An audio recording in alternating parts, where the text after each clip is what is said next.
All right, peace, everyone. Yeah, welcome today. This is the Moorish Treaty Relations and Moorish Treaty Protection and Consular Relations. Consular Notification Part 3. Moorish Treaty Relations and Consular Relations. Moorish Treaty Protection and Consular Relations. Consular Notification Part 3. And you notice that we've taken our time in discussing this. So before I continue with that, we have the Moroccan Post Law and History Government class, and we had the recorded classes are uploaded on the Moroccan Post Media YouTube page. We have the Moroccan Post Media YouTube page. All the classes are uploaded there. So those who have missed the past classes, then go to the Moroccan Post Media YouTube page. We have 12 Moorish body policy formation classes on there. We have the Moorish Treaty Protection and Consular Relations series. I think 8 classes now. And yes. So what's also part of the series, what we did on Moroccan Post on Crumb TV, is Moorish treaty enforcement through diplomatic channels, United States Central Authority. That's a very good one. We asked Shem. Shem was Shem, as you know, was the guest, and we got Shem about 7-8 questions. Very, very good. I highly recommend everyone to watch that. If you've seen it already, watch it again. It's the Moorish treaty enforcement through diplomatic channels, United States Central Authority, which is part of the Moorish Treaty Protection and Consular Relations series. I spent 5 hours with Terrence. That's going to be part 2. That's going to be part 2 on, because the first one we had the technical issue with the first video on Crumb TV. So we did the second, the following. We can take that one down then. Yeah. Yeah, just take that one down. But it's still up there on on Crumb TV. So I'm talking about taking it down then. Okay. Yeah, so we can take that down. So it won't be confusion. Yeah, we need to take that down. It's no good. Yeah. Absolutely. Yeah, it's no good. So I spent 5 hours with Terrence on Sunday via Zoom, and we preparing for 6 months out. So we're going to continue with the Moroccan Post, the Moorish Treaty Protection and Consular Relations series for the next 6 months. You said, wow, why in the next 6 months? Because we're going to be taking our time, and we're going to a new schedule. We're going to maintain the schedule as far as every second and fourth Wednesday, but we only be on the fourth Wednesday on this platform. So it'll be once a month, starting in December. Once a month, starting December, we'll be just on this platform. We'll be every second and fourth Wednesday. The second Wednesday, Shem and I will be in New York. We'll be in Brooklyn in December. We'll be in Harlem in January, back in Brooklyn in February, in Harlem in March. So we'll be alternating. And that's supposed to be the same time. So it'll be a different platform. That's going to be a paid class. It's $20 to view it. And you go to the Eventbrite. The flyer's out there. We can post the flyer again, and we'll continue to post the flyer. So that's an expansion. So that'll be a different topic. And so we'll be doing the Moroccan Post, the Moorish Treaty Protection and Consular Relations series we'll have the second and fourth Wednesday in November, and then we'll have the fourth Wednesday in December that will continue. So every fourth Wednesday, starting December, every fourth Wednesday of the month, we'll do the Moorish Treaty Protection and Consular Relations. So Terrence and I spent 5 hours, and we have 6 months out. We're also going to do, Terrence thought it would be prudent to, instead of putting together a thick book, a thick study manual. We're going to do a series, like 6 to 10 study manuals, 6 to 10 study manuals. And I'm going to put aside my when Moors and Masonry book 2 is done, I'll get on that. I'll get on the book series in December. I'm gonna put aside my my book titled dealing with the definitive peace treaty between Great Britain and the United States as the supreme law and ruling power for the United States. I'm gonna put that aside. I'm gonna put that aside because my plan was to get on that as soon as I got Moors and Masonry 2 done. So I'm going to put that aside so that I can do these manuals. So we're going to do about 6 to 10 manuals that will complement the video, the recorded classes. So I'm going to put that aside. So I probably won't get onto that book until the fall of next year. So I want to spend about the next 10 months, starting December. I'll have Moors and Masonry 2 done. And then I'll spend about 10 months doing about 10 series. And each series will be $10.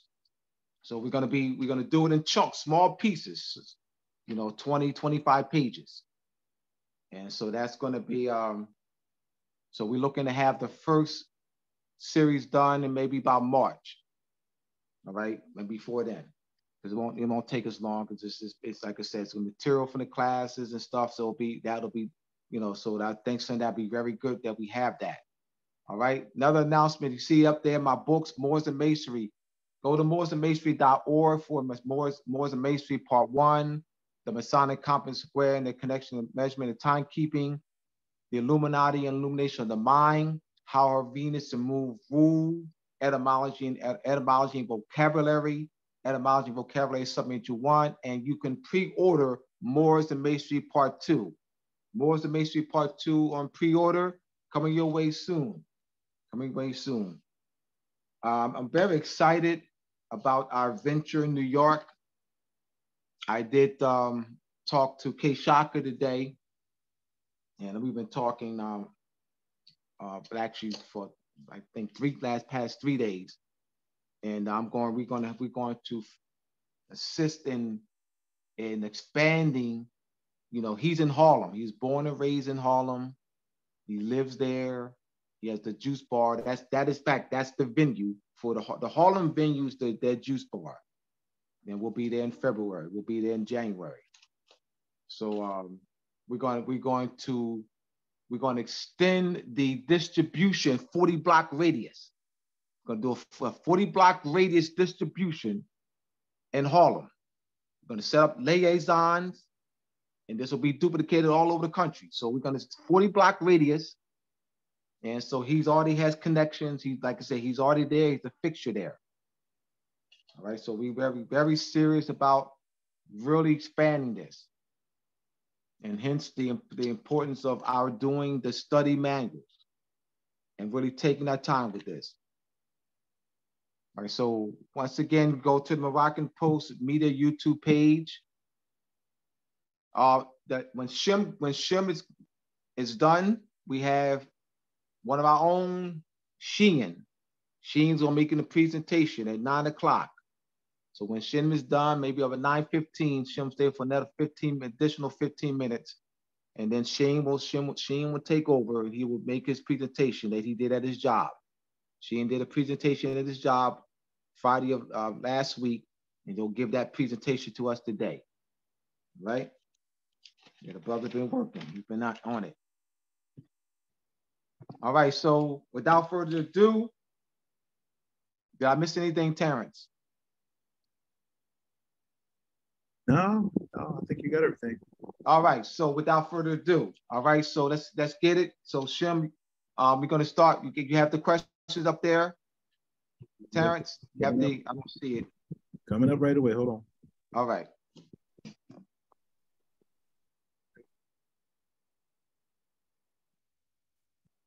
All right, so Shem, we have these questions.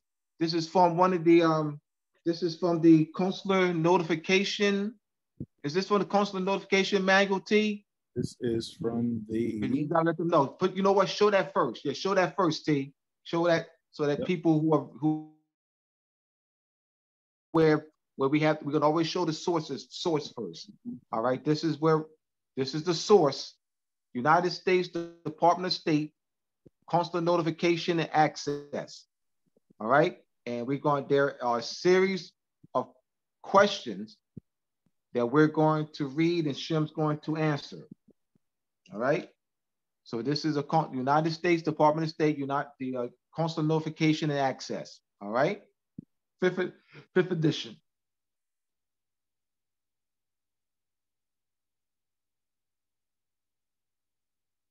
All right, part 3, frequently asked questions. This is a very good section right here that we need to address. All right, so who would like to read the questions? We have it.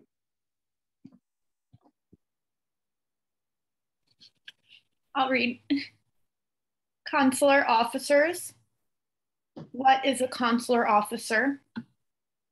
What is a consul? What is a consular official? How is a consular officer different from legal counsel? What is an honorary consul? How are diplomatic officers different from consular officers? Should I treat a diplomatic officer the same as a consular officer? How can I be sure that someone who claims to be a consular officer, a consul, an honorary consul, or a diplomatic officer is in fact one? Foreign nationals. Who is a foreign national?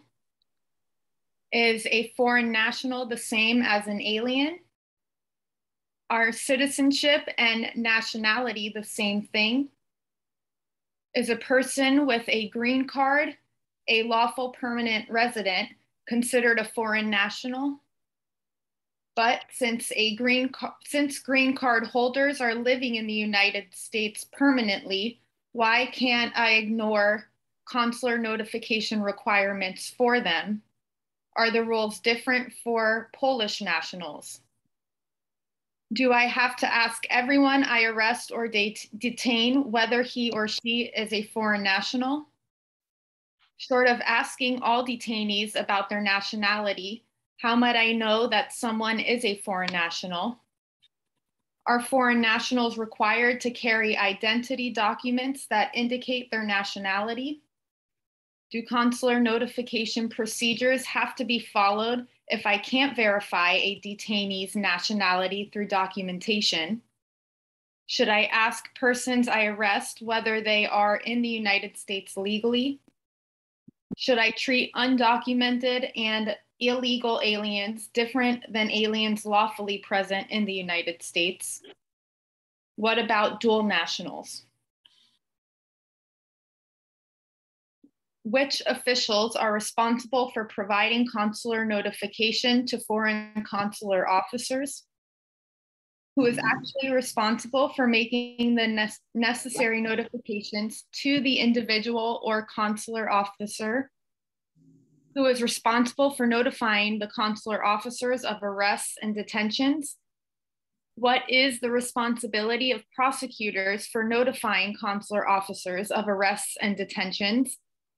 What is the responsibility of judicial officials for notification of arrests and detentions? Who is responsible for notifying consular officers of deaths? Who is responsible for notifying consular officers of a serious injury or illness? Question? Councilman, ma'am. What's going on?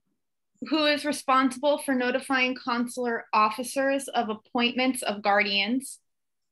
Who is responsible for notifying consular officers of shipwrecks and aircraft crashes?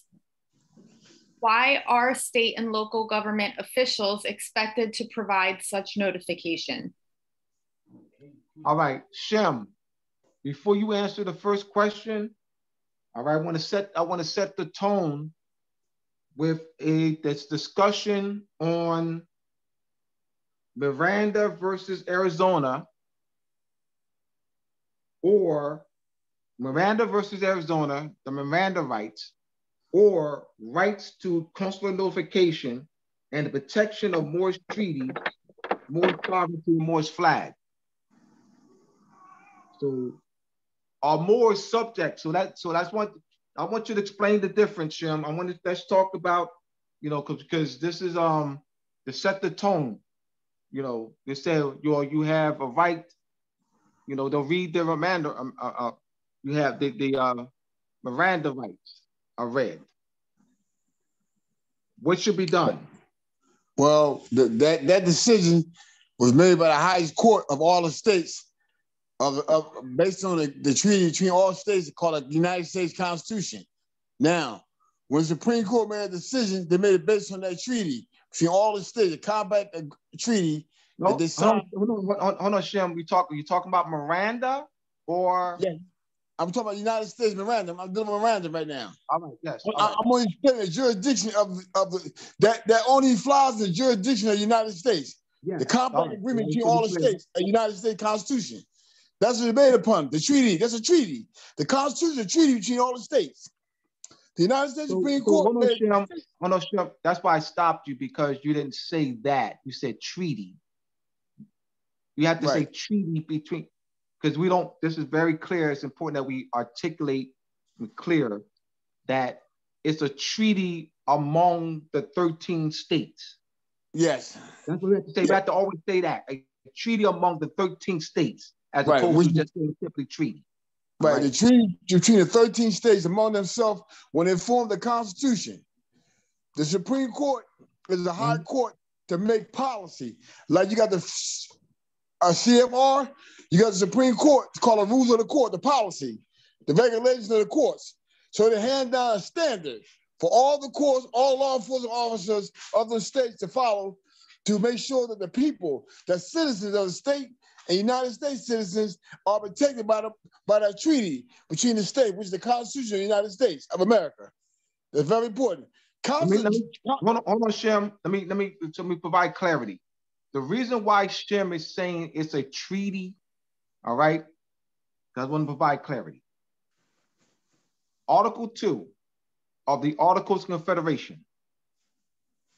Article 2 of the Articles of Confederation states that the states are free, sovereign, and independent. When, as I said last class, because I just want to provide clarity, because I know, I've been doing this for 100 years, and I know people are going to have questions. In 1777, the states were fighting against their mother, the crown, Great Britain. They were fighting against the subjects, the British subjects who were born as British subjects. Their parents, grandparents, great-grandparents, great-great-grandparents, great-great-grandparents were born as British subjects. They revolted against their mother, Great Britain. When they drafted the Articles of Confederation in 1777, they were at war. They were fighting a monarch. So they wanted to ensure that they did not draft in the Articles of Confederation a monarchical type structure where a central governing body will have more power than the states. In the Articles of Confederation, the central governing body, United States and Congress symbol, does not have more power than the individual states. Article 2 of the Articles of Confederation states that the states are free, sovereign, and independent.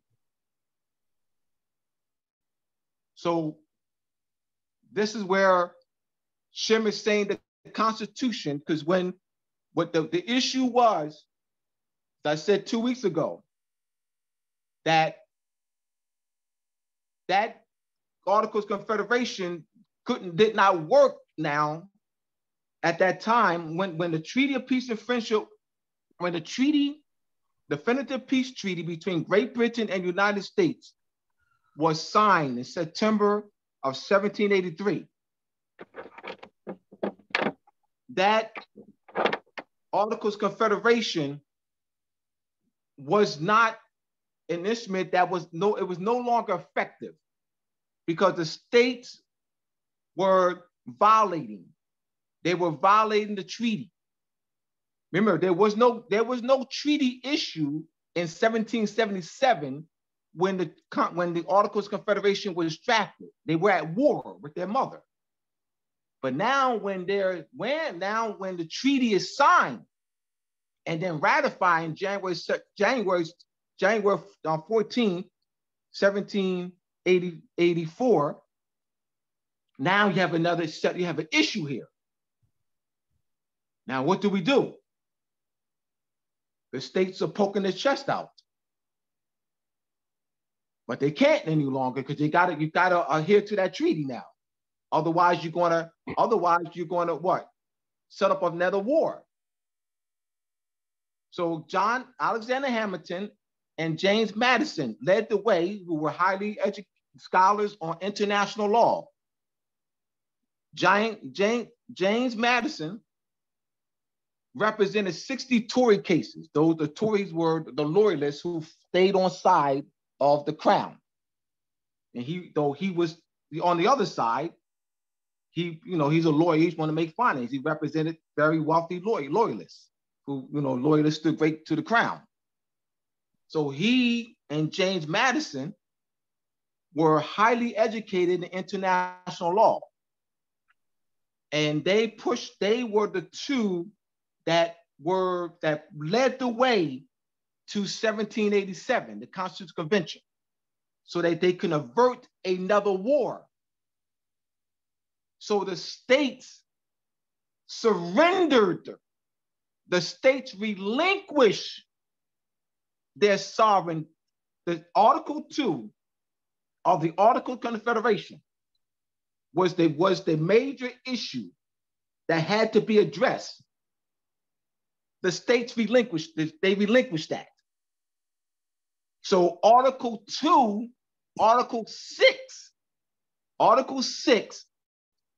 of the United States Constitution replaces Article 2 because they relinquished. So now this is where Shem is saying, this is why he's saying he's calling it a treaty. So they're bound to that. All the states are bound to that. Now you still had issues because you remember you had the debate between the Federalists and the Anti-Federalists. The Federalists are the ones who were behind James Madison and Alexander Hamilton, pushing for the enforcement of the Treaty of Paris between Great Britain and the United States. All right, pushing for this new document. All right, a stronger instrument. They were the Federalists.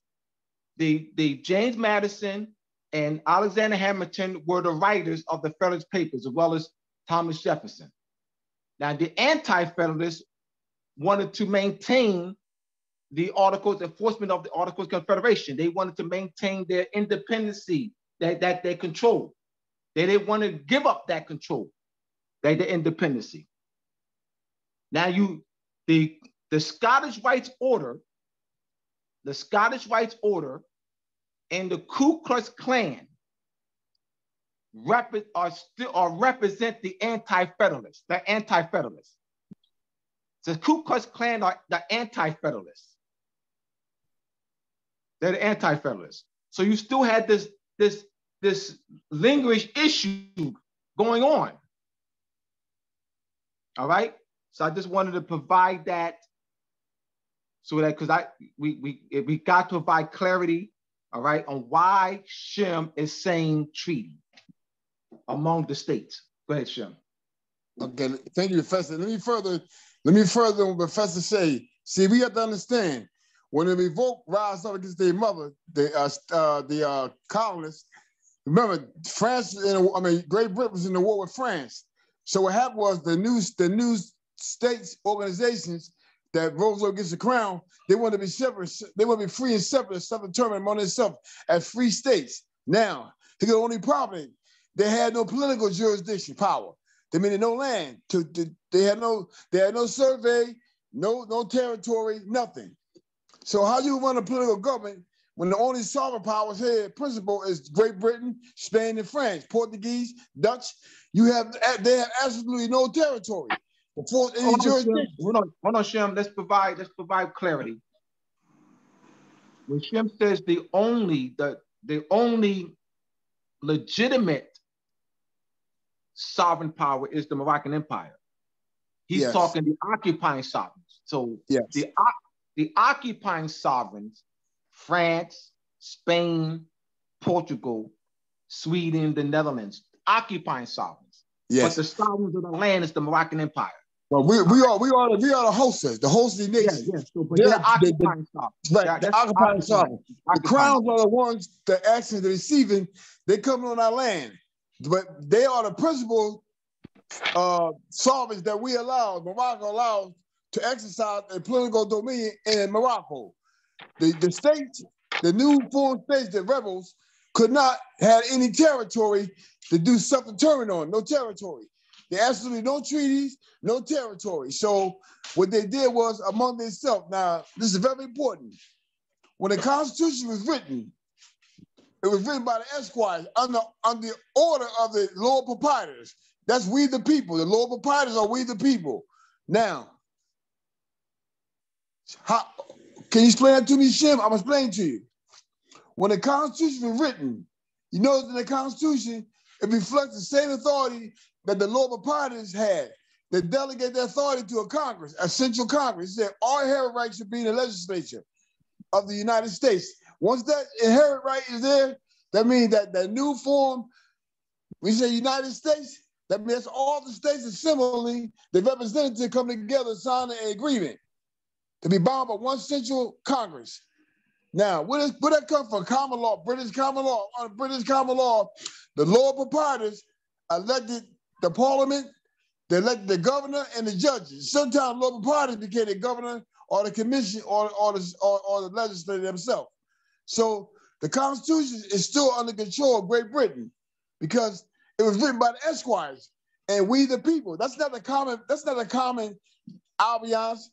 That's the subject. That's not them. We the people are the Lord Proprietors. We the people. They only want to have the patents and the patent rights and the granted rights to land, territory, and dominion of the crowns in Morocco. So we have to understand it's a treaty. All the states came together and agreed. All the constitutions written, when they ratified that Constitution, all the states sent forth their ambassador, which is a representative, to that central body called the United States. They signed that Constitution instrument.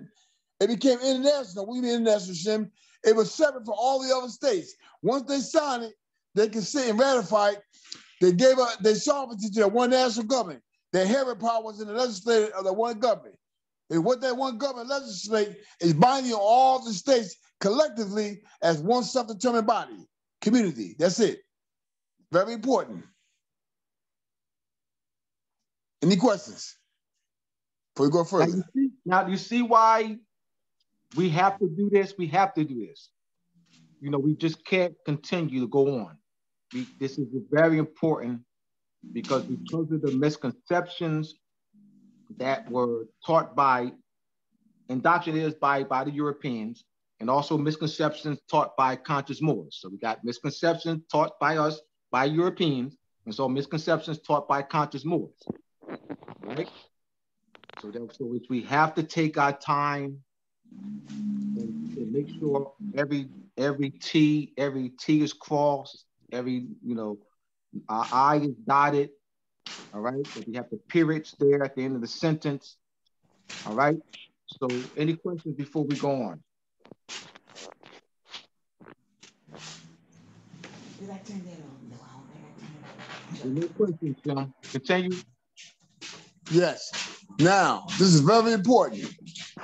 The reason why all the states had to ratify that one constitution, because if they didn't, they had no political jurisdictional right to be in the dominion of the crown. based on the treaty that was signed. The treaty wasn't signed by one state, one individual state. It was signed by them collectively under one status, under one title caption. United States of North America. United States of North America. United States signed a treaty with Great Britain. That means all the states are bound by the one central government, United States. It didn't say the state of Georgia signed it, or the state of California, state of Georgia, the state of North Carolina, the state of Pennsylvania signed it. No, they didn't. It said United States of North America. Now, the states still remain rights to make their own law and their own legislative right. The legislative right of the states gives them the right to make their own law and self-determine among themselves, but it does not give them the right to they can't make any treaties with any foreign nation. So therefore, they gave up their sovereignty. What's sovereignty? The states no longer had a right to enter into any treaty with any foreign nations, not even another state. They get into a compact agreement with another state, but not a treaty, not a treaty individual, in violation of the Constitution, because it states that all the inherent rights is in that Congress, the United States Congress. So remember, this is very important. So we have to understand that Moors, you cannot claim to be a national government of the Moors and represent all the Moors and say a single government without the Moors sign that national constitution and treaty together collectively under one name, under one international national name. That protects all the Moor states that are created. When one government say, hey, listen, I'm gonna do this myself, you're not protecting all the Moors, because the Moors don't have your passport. They're not registered, they don't have an application with you, a certificate of consequentity with you. They need a certificate of consequentity with that one national government that issues the passports and everything, identity to the Moors to protect all the Moors, all the political jurisdiction and properties. That's very important. And this is the misconcept that, see, I'm not never tell a man not to protect his house. A house, everything starts with a house. The house itself forms a community. We have to come together in order to force this council convention. We have to be one national government under one national name, under one national emblem, one national constitution, protecting all of us. Now, when we sign this, Morocco, that means we coming in as a new member state of the UN, but as an old state in Morocco, under old principles. That means our ancestors possessed this land while these treaties are being signed. Our ancestors are the ones signing these treaties with the European power. We are their descent. That's trust law. That's state law. We are their descent. We're not dead. We're alive. And we're going to force. We're going to force them to see the benefits and nourishment of our mother, Morocco. So this is very important. In order to enforce this convention, you have to be one national government, come together, sign a treaty, sign a constitution, to protect us all. And this is very important. The reason why I'm even teaching this information is not for somebody running around solo. It's for us who want to run government and come together to form one national government. So when the head of state appoint a council or ambassador, that person will be appointed to represent all of us. That means if I'm down here in my government territory, I get arrested, I call for the council of the national government of Morocco. Why? Because my Moorish state is in a treaty with them, and we all together the compact agreement as national government. So I'm protected. I can't claim a man claiming he got a government, he's a national government. Yes. I don't know who he is. I don't have a certificate of consequence, allowed birth. And they look at me and say, well, how can I verify it? And they call his counsel. He say, oh, he's not part of me. Yes, you'll sold your people out then. You're not benefiting us. I'm not here for a thief. I'm here to do the thing unity. This is what we got to do. It got to be done this way or it can't be done at all. Period. It's dead. We are dead if we don't do it this way. So if you a nigga out there, get out the way because you're in the way. Period. I'll stop. No, I'm kidding. If you a funky joker, a woman or man, get out the way because you're in the way of progress. Your mind is, see, I learned this one thing. If I take clean water and pour it to a dirty glass, I'm gonna come out with dirty water. If I take dirty water and pour it to a clean glass, I'm gonna come out with the glass gonna be dirty. So we gotta be careful who we dealing with. And this is my main thing. If you say you for real, let me see your emblem, let me see your flag, and let me see you work on your constitution. Show that you're a government. So we come together, sign a treaty, ratify one national constitution, and protect us all. So we can send out proclamation and executive order and resolution for our head of state to the central authority of the State Department. Say, hey, listen, we got a council designated in your political jurisdiction called Virginia, Colorado, California. The location of the domicile of that embassy and council barricade house where they live in there is this. That means now the councilor, his family, all the territory, any property, anything, any business he's doing in that political jurisdiction under exemption in this act for immunity and exemption, that council is covered. This is very important. We got to make sure that we move the dark. This is for real. This light right here. This real pure light right here we got. If you got darkness inside you, please take a hike, jump. Get a horse or a car and drive somewhere. Don't get on here no more because you're not for our people, period. I don't mean hurting the feeling. I got to keep it real. You got some people ain't looking to benefit everybody, looking out for themselves, money. I got this. They ain't going to mess with me, my family. No, that's not true. If they attack my house and snatch my children out of here, what they going to do for your children? You damn fool. Excuse me for saying it, wherever you are. You don't know what's going on. If they do it to me, what they going to do to you? He's keeping it real, man. 29 years of observation. What he's saying, I've heard for 29 years. They're raping our women. Our women got to step up now and fight the system about their kids, about what they trust, what their confidence and trust in for their inheritance and their culture. Oh, that's a code. And guess what? Now the foreign jurisdiction is making a survey on her character and her children based why? Because if they say she what? She don't have a country. She's a refugee. She's in a national government. She's not part of the national government. No protection. This is why it's very important, man. The children, the women is involved with this. It's very important. So we teaching this first to the men and women of the house, start at the house with your children, your wife, or your girlfriend, your baby mother. Let's get together, start teaching, bring them in first, because that's the first community, the house. The house is everything. Everything comes from the house. Everything's steamed from the mother. Our country and our mother, that we come out the womb of a woman. The man come out the woman womb. Everything comes from the woman. So everything start protecting the woman. Protecting you. When you attack the country, that's a woman. The country provides for, nourish all of us. Resources, water, food, shelter, everything.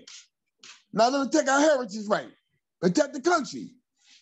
Now, in order to enforce this convention right here, you have to be a government. Not one single government, a national government of single Moorish states coming together to ratify the own national constitution, say this, and we're not a child, but for the whole world, we're not a child, we're not an infant, we're not a minority. We're not incompetent, we're not infidel, we're not a ward. How would I look? I'm driving one day, and I got a Moorish government, and they stopped me, and I say, well, I saw my ID out by the council. Watch this. Okay. My council is getting notification, and they said, well, we'll notify the council. We got this government, said they're the head of the government for all the Moors here. And they call that government. Government said, council, I can't come down there. He's not national of what? Of our government. You know what you just did? You just raped all the Moors. You sold everybody out. Because the Constitution will tell you, the national Constitution will have you a check and balance how to deal with a situation like that. That's why we have a national Constitution and a national leader. So when an imperial parliament come together, they pass legislators that's to hold us down. That's a government among ourselves in our own land. We determine what an alien is. We determine what a foreign national is. We determine, let me say something. The United States is here in Morocco and don't even have an account. They have no protection, no protection on the Feds Treaty. Yes, they are. United States of America operate, exercise their political jurisdiction and protected under the British treaties. So United States have a problem in Morocco. They go to the Minister of European Affairs to take care of everything. Yes, they ain't be able to Minister of European Affairs. It's called the Minister of European Affairs, Foreign Affairs. United States, they protect the United States in Morocco. The Act of Algiers, 1908, make it clear. The United States are forbidden. Now, what the United States did was they made a central authority up to handle all matters dealing with conventions, international conventions and treaties. They doing their job as a self-determined. Now we got to do ours. We supposed to issue our own, that's what we want national government for, issue our own passports. Yeah, we can do that. We're the hosting country. They don't have no choice but to do that. When you go in and give it to them, what do you got to go at? They're supposed to go to your database. They got to do the foreign. What happened is a proclamation go to that foreign government and give them our foreign database. So when they go tap the database, it says you want to look at a foreign national of the national government, click on this website. It'll take them there, they can verify your identity, your passport. See, this is what it's all about, protecting each other. We got to protect each other. Now, and we got to get out of this war zone about arguing, like Abdullah say, arguing now over small words, linguists have created. And we go, see, what we have to understand, we are the first definition of words, linguists. Our ancestors gave the meaning of these words anciently ago. We have to go back and look back and say, what was the determination, self-determination of our ancestors when they dealt with that word? And the habit of that word, the habit and the relationship of that word dealing with humanity and divinity. How did they express it? How did they express it? What did they say? And you bring that to your culture and your school system. This is how we get back control of ourselves, our right mind, get our mind back. Now, this convention is to be forced by a national government, period. A national government. And what we're doing is we make sure we show love to everybody. This is why Professor Abdullah say, everybody, we got the 14-week government course. There should be no excuses why nobody don't have an emblem of their national government, a flag, and their own constitution. We taught that. So if you're not willing to do that right there, you shouldn't be on the class. I mean, I got to keep it real. Where your emblem at? Where your flag at? Where your constitution at? What you plan on doing? Where your population? Shem. We have people who have formed study groups. They're studying. They've been with us. All right. They're on it, brother. They're on it. I'm not saying. I'm just going back over and make sure we keep this fresh. They on it, brother. They on it. They on it. Shem, I talked to them. Shem, I had one-on-one conversation. So Shem, when I say they on it, I'm not coming out of the sky saying that. I talk to them personally. I'm on the phone.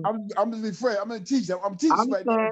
I understand they're on it though. I'm going through it. Gotta be that way. Would you teach? I said they're on it though. They're on it though. They're on it. I got you. Though. Yeah. They're on it. They're on it, brother. They're on it. Because we can't be lazy now. I'm going to tell you what's going on now. Up here, I got to pull my daughter and son out to schools. And I don't have time to play. Please, I've been in that system. I know how it is. Nobody can't tell me. I got to pull my daughter and son out to school because they're getting crazy now and start coming to new laws and rules. So it's getting real hectic real now. We don't have time to play. Argue among ourselves. We got to move, get educated, and do this, and move fast. When I say move fast, I mean learn. We have to learn. That's what I mean, move fast. Learn, implement this plan we got. They're on it. Now, we're gonna move on. Shem, they're on it. They're on it. They're on it. So let's move on let's go back to the questions. They're on it. Now, do you have any questions what we was talking about?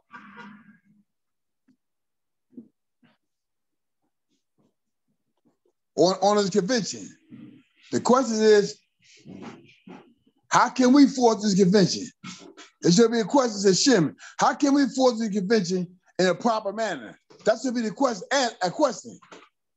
Or Shem, if we do this in a proper manner, can we enforce this? See, we need to read this and ask questions in our mind. So I'm waiting for a question.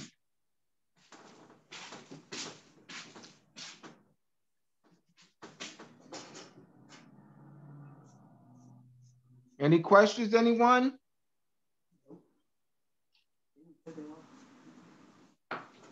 All right, T, you can finish reading, T. Sister, I thought Amanda did finish reading the questions. She read all the questions, T, Shem. So let's go back. Let's look at them one at a time. All right, go ahead.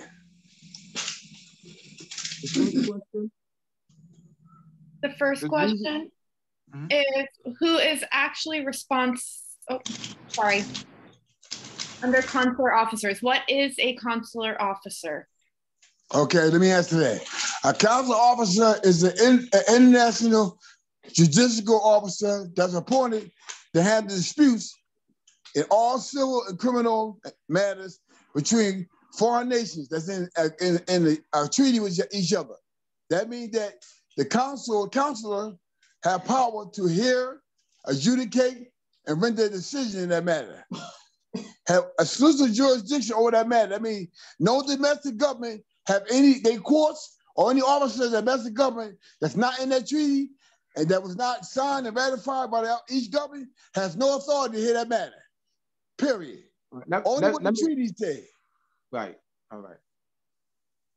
Whoever delegated that treaty in the plain language is self-executed. If it does not say, if a hosting country lock up a national and say, well, under our constitution, he got protection. No, he don't. He got protection under his national constitution. His own national constitution. That's his protection. He's not a citizen. He's a non-resident, non-alien, and he's a legal alien in your political jurisdiction. He's in his own land. He's a national in your political jurisdiction. Therefore, he's protected by the constitution of his country. He can't be liable to the constitution of your country. That means that now, if he does that, that means he no longer have protection of his country because he relied on the foreign constitution to protect him. Hold on, Shem. Hold on, Shem. Let me provide clarity. You're talking about extraterritoriality. Yes. All right. Let me provide clarity. Now, this is why I sent the 15-page excerpt of the 600-page United States Counter Memorial. I sent that out to about 40 people. If you want that, type in your email. There's a case between those who are not familiar. The 1952 case between France and United States in the International Court of Justice. France filed a memorial. In international law, to initiate a case is called a memorial. The United States had 6 months to file a counter memorial. That's counter memorial, 600 pages long. I went through that and took 15 pages out of that. And I made that available. And I said, if you want me to send that to you, put in the chat your email. Now, there are extraterritorial consular jurisdictions. Let me explain, because that's Shem is talking extraterritoriality. All right. So it's important that I articulate this. Before it was called extraterritoriality, it was called capitulation. So extraterritoriality or extraterritorial consular jurisdiction. You have consular jurisdiction, you have extraterritorial consular jurisdiction. Shem was explaining extraterritorial consular jurisdiction. He was not explaining consular jurisdiction, he was explaining extraterritorial consular jurisdiction, which means, Shem is there that the laws of your country will apply to you in another country. I mean, there's extra beyond the territory. So the laws of your country extends to another, or while you're in another territory, but that is negotiated in the treaty. That is called extraterritoriality or capitulatory or extraterritorial consular jurisdiction. All treaties do not have that. Now, United States does not have an extraterritoriality treaty with Russia. Now we know that Brittany, the Moore classified as black, who was basketball player playing in Russia, and she had a little bit of marijuana, and she got 9-year sentence in Russia. So she'll be spending 9 years in jail in Russia. Now, if the United States had, we know that she's being classified as a United States citizen, though she's not. You know, none of our people are. All right. But the issue is that if it were a European, all right, they will be tried under if that was a European, that European would have been tried in the Russian court. Why? Because United States does not have an extraterritorial treaty with Russia. So United States laws do not apply to United States nationals in Russia. If there was an extraterritorial or compensatory clause, then that would be the case. That's what Shem is talking about. So I want to be very clear. Now, in the counter memorial, the 15 pages, I took out all of the extraterritorial, consular jurisdiction, or compensatory jurisdiction clauses in there. Now, extraterritoriality is not as in vogue as it was in the 1700s.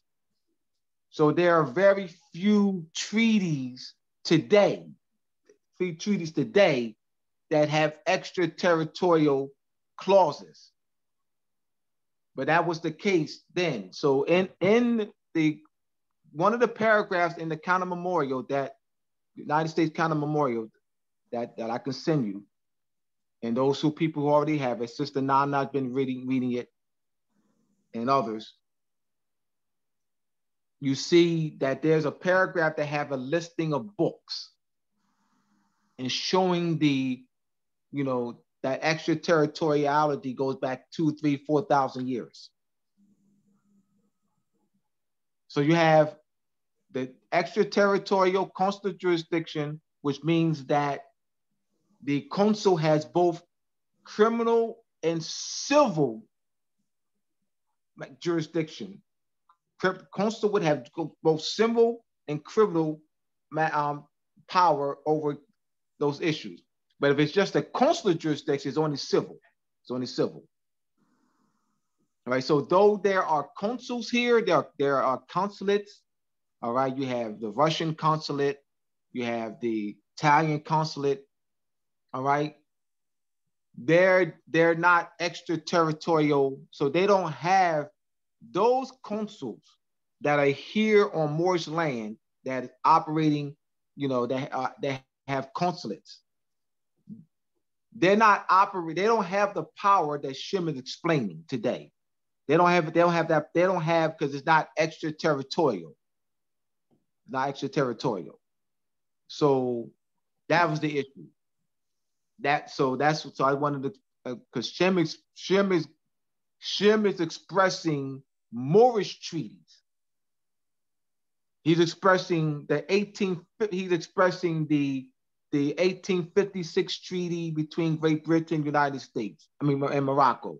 He's expressing the 1836 treaty between Morocco and the United States, the 1787 treaty between Morocco and the United States.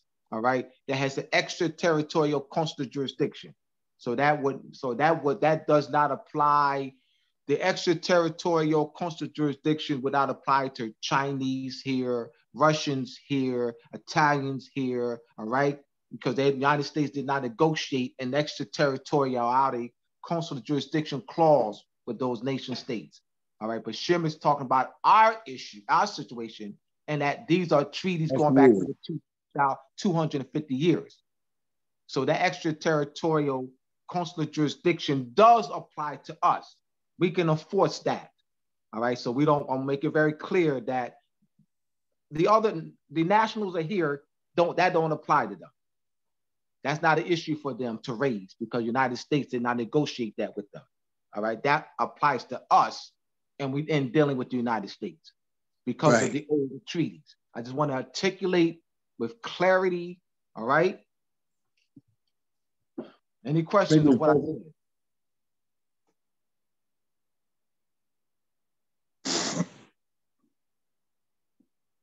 This is why we just can't go through it. This is why we have to take our time and explain. All right, Phil, question, explain. Phil, question, explain. Any questions? Okay, I have a question. What is this is something that you sent me as well, so what is consular notification and what is consular access? Okay, All right. consular notification is when the head of a Moorish government, national government, sends to the foreign government a resolution or executive order or a declaration from that government enforcing the treaties they signed with their foreign nation and the conventions of the world and declarations they signed. Say like the UN Charter. When they sign a declaration, they send it off to enforce. That way, when that happens, they send forth. Now, when a consul is appointed in Morocco in the political jurisdiction of the Crown of France, the Spanish zone, the French zone, or the British zone. And the United States occupying a sovereign corporation government in them zones. It's to self-determine among itself. The council, the head of state, from the State Department, send a proclamation or a notification to the central authority that the council building is here in Virginia, domicile and political jurisdiction of Virginia. Now, that proclamation and notification goes to the central authority who therefore sends to the FBI to all the state and local police departments and government buildings. And they get that. And it has the executive order and the resolution of the head of state enforcing that, authorizing that. What's the next question? And second one? The other one was consular access.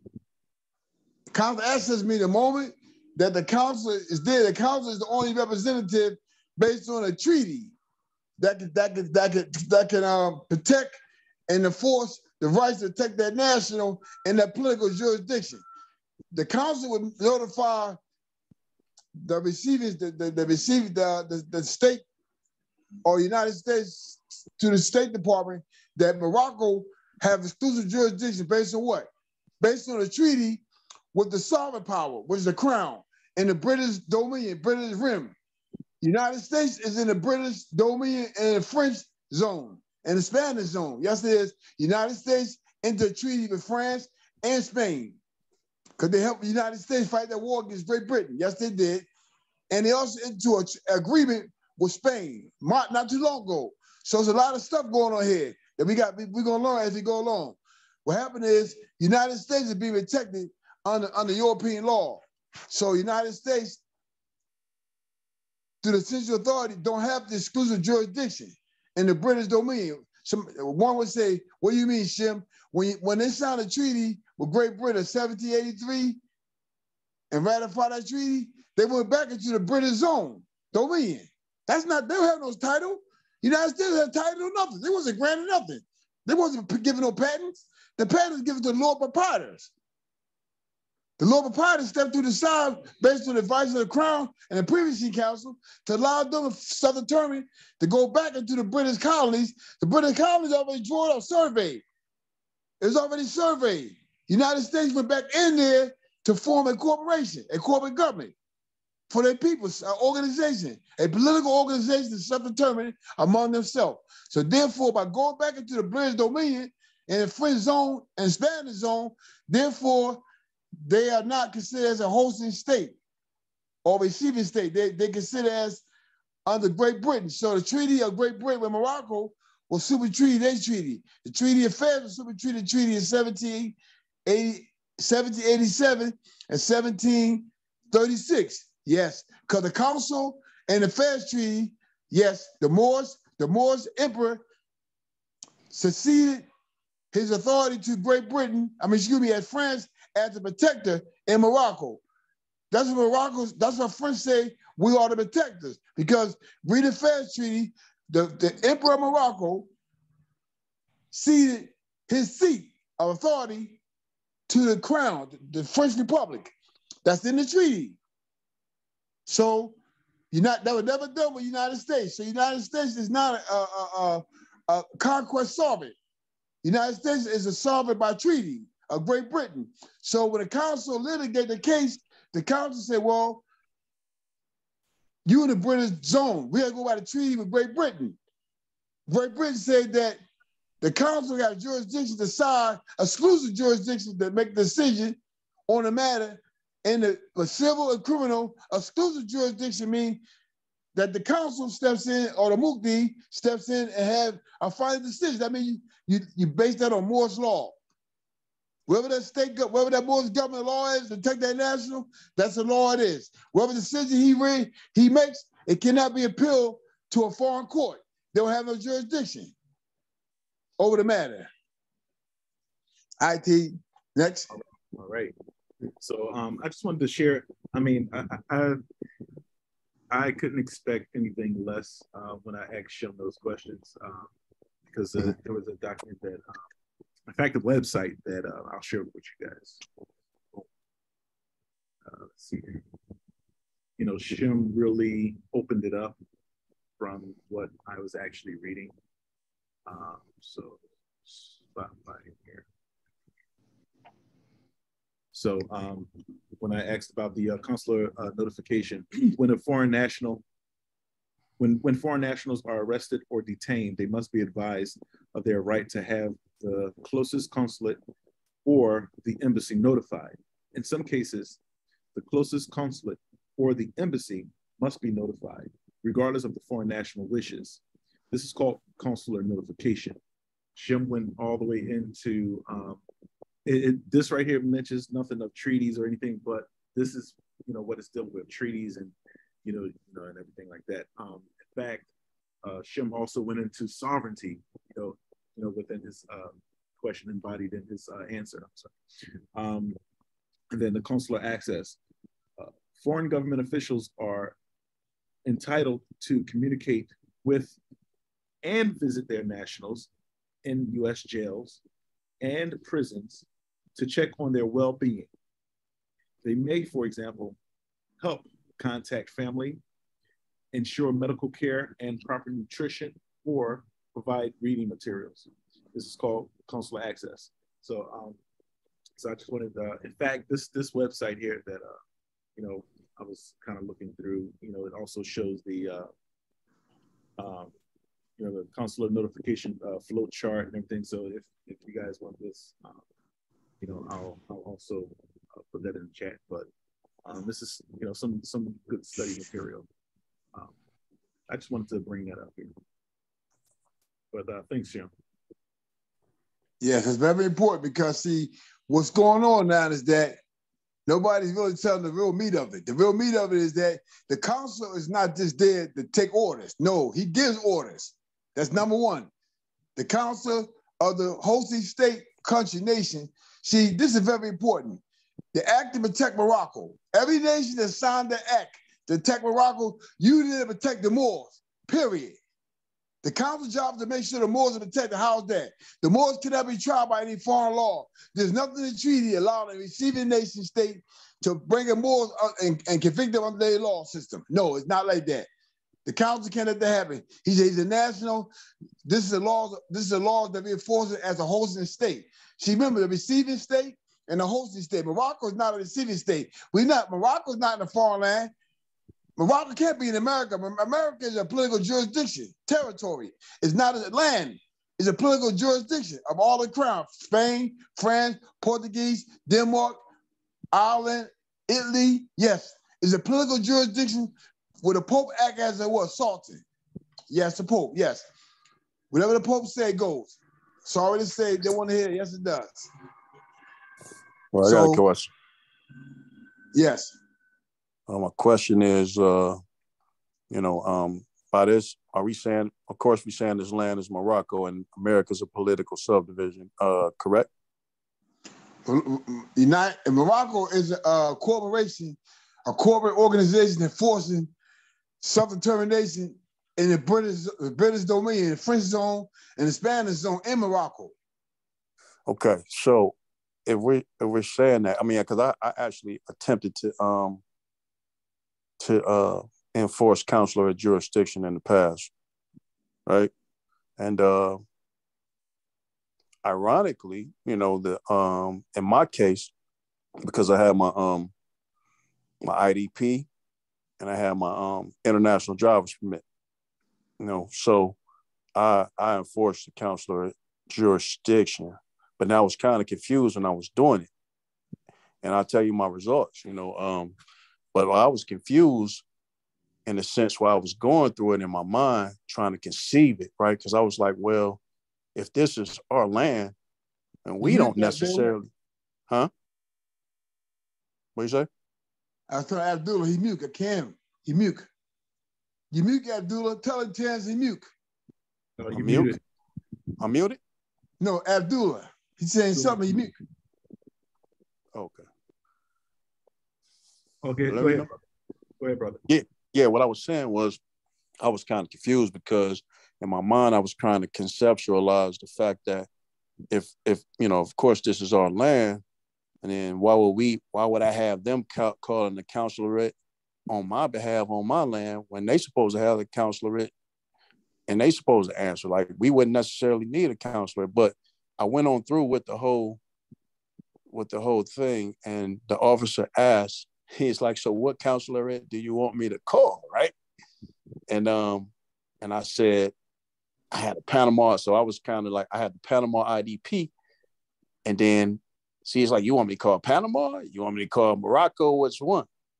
Right? And he's like, if I call it, it's gonna have to be on this website where I get the information from. So my question to you guys is, like, when it comes to enforcing this consular jurisdiction, what is, like, how do you determine which consulate they're going to call? Because they're going to look at some type of website and want to call what the United States recognizes.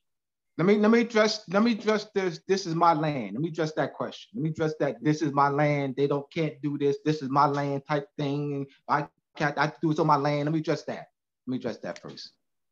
Let me address that this is my land. We must keep in mind that we're under conquest.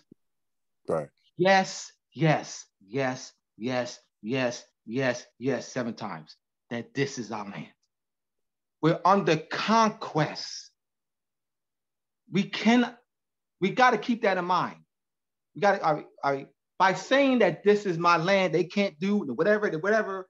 We're not keeping in mind that we're under conquest, and that they have wars, France and Great Britain, the 7-year war over our land. Yeah. 7-year war over our land for 7 years. And France ceded to Great Britain all of Canada, the Northwest Territory, and as a result of that, Great Britain made a deal with Spain for France to cede the Louisiana Territory to Spain at the Treaty of Fontainebleau. This is what they're operating on. This is why Terrence and I did the Recovery of Lost Sovereignty that's on Moroccan Post of Chrome TV. We got to be cognizant of this. Yes, this is our land, but we have to address, it's called the Recovery of Lost Sovereignty. We must address that this is where Shem is talking about a national governing body. By saying that this is our land, yes, that they can't, they have treaties among each other. That's what creates the zone. When you see those maps, when you Google, and you see, 1760, 1754, you see France, New France, and 1763, and they like, what are you looking at? Because of the wars, what caused that? What caused the changing of names? Wars and land boundary cession treaties. We have to be aware of that. How do we address that? We address that by having knowledge of it and by reestablishing a national governing body so that we can address this. This cannot be addressed in the United States courts. Right. Shem made a great point about Empress Goldston. He made a great point about Empress Goldston. Empress Goldston went to United States courts to address Spanish land grants. means that that's the wrong, that the United States courts don't have the power. You talking about the Spanish land grant? How the United States, you're gonna go, you talking about, you gotta deal with Spain. We have to know this to know who to deal with. We got to address this. They're forcing, for the past 500 years, Inter Terra Divina has been enforced. We cannot operate like that, that this is our land, they can't. We cannot operate like that. We must be aware of these land boundary treaties and address it accordingly. This is our land and they can't, then whatever, and this is our land, and that's not gonna work. Well, like I said, it was a mindset. No, I'm saying it's not just you, brother. I've been here for 29 years. Brother, I've been hearing this for 20, that I've been hearing, this is our land, they can't do whatever I'm a Moor, and this is our land, I'm a Moor, and all that. I've been hearing that for 29 years. Where has it gotten us? Nowhere, for sure. I get what you're saying, but I'm saying the United States do recognize the 1836 Treaty of Marrakesh. And so if they do recognize it. That's not what I'm talking about. That's not what I'm not even talking about that. So you're responding to something I'm not even talking about. I'm just talking about that there's land boundary cession treaties that Spain ceded to the United States. You have the Treaty of Great Britain, the treaty you have the Lord Proprietors. These, they have grants. We have to know that it doesn't supersede us. It doesn't supersede our sovereign authority. However, we have lost our sovereignty. We're taught, like somebody, a Moor becomes conscious. A Moor becomes conscious today, and say, oh, this is my land. I've seen it for 29 years. So when I do all this, I'm not exaggerating. I'm not exaggerating at all. When somebody becomes more conscious, they have what's called the new Moor energy. They're like King Kong. They're like King Kong. You know, King Kong ain't got nothing on me. They like that. They like they poke, their chest is poked up until they get smacked, or you know what, down. Right. All right, so we need our unity. We've lost our sovereignty. The Moroccan Empire has collapsed. The Moroccan Empire has been dismembered. We must acknowledge that. Humpty Dumpty fell off the wall.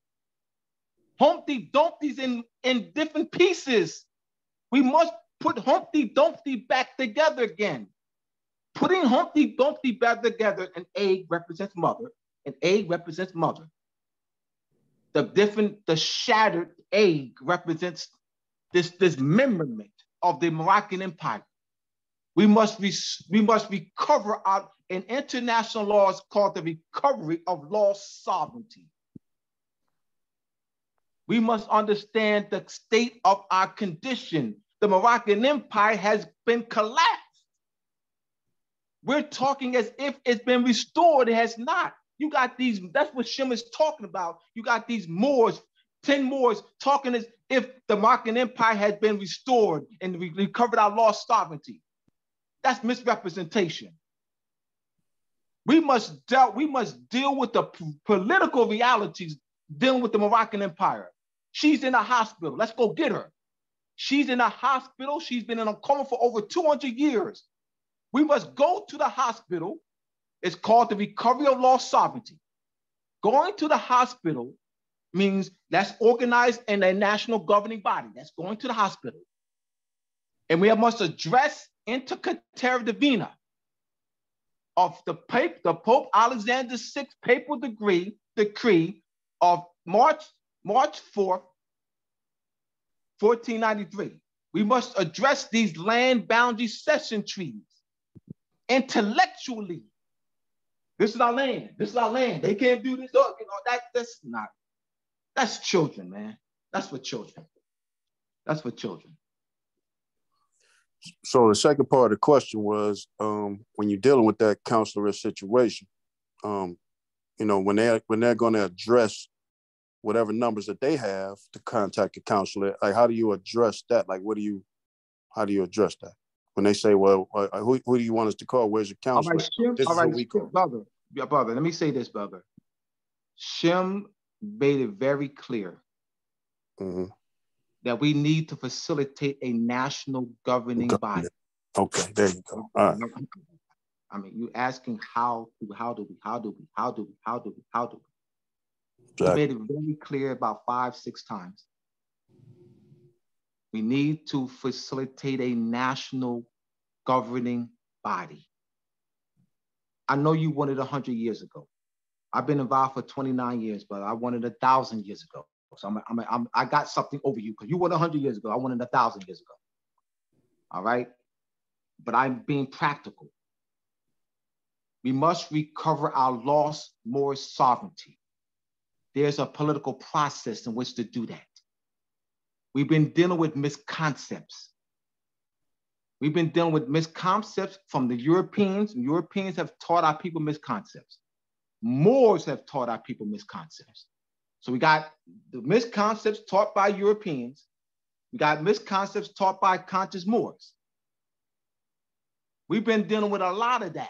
You notice that we have to stop and do, like if you were in the Hague court, the Hague School of International Law, you was in the Hague School of International Law, they're not going to stop. You know, well, you know, you're unconscious, and you know, they're not going to do what we're doing. But we have to. They're going to just deal with consular notification. Here you go, consular notification. Amanda Reed, you know what I mean? She's reading, and they're just going to go on. They're not going to stop. Or let me stop you. They're not doing that. But we have to do that.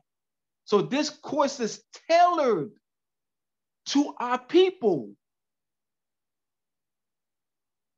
And we're going to keep it 100, man. I said to Terrence, I'll be damned, man.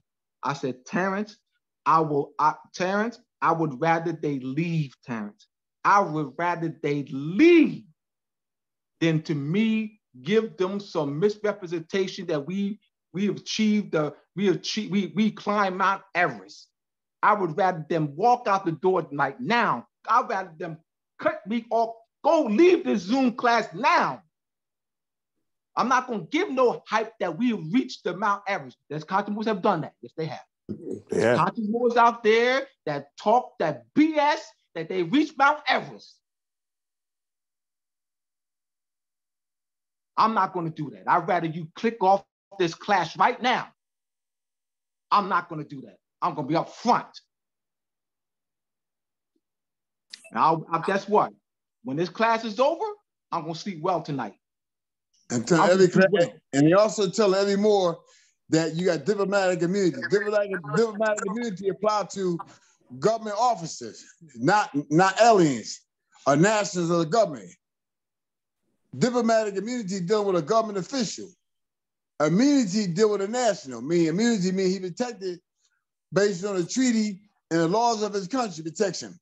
Diplomatic immunity means an officer doing business in a foreign political jurisdiction operating on behalf of his nationals, he can't be prosecuted to protect himself or while he's doing business or traveling.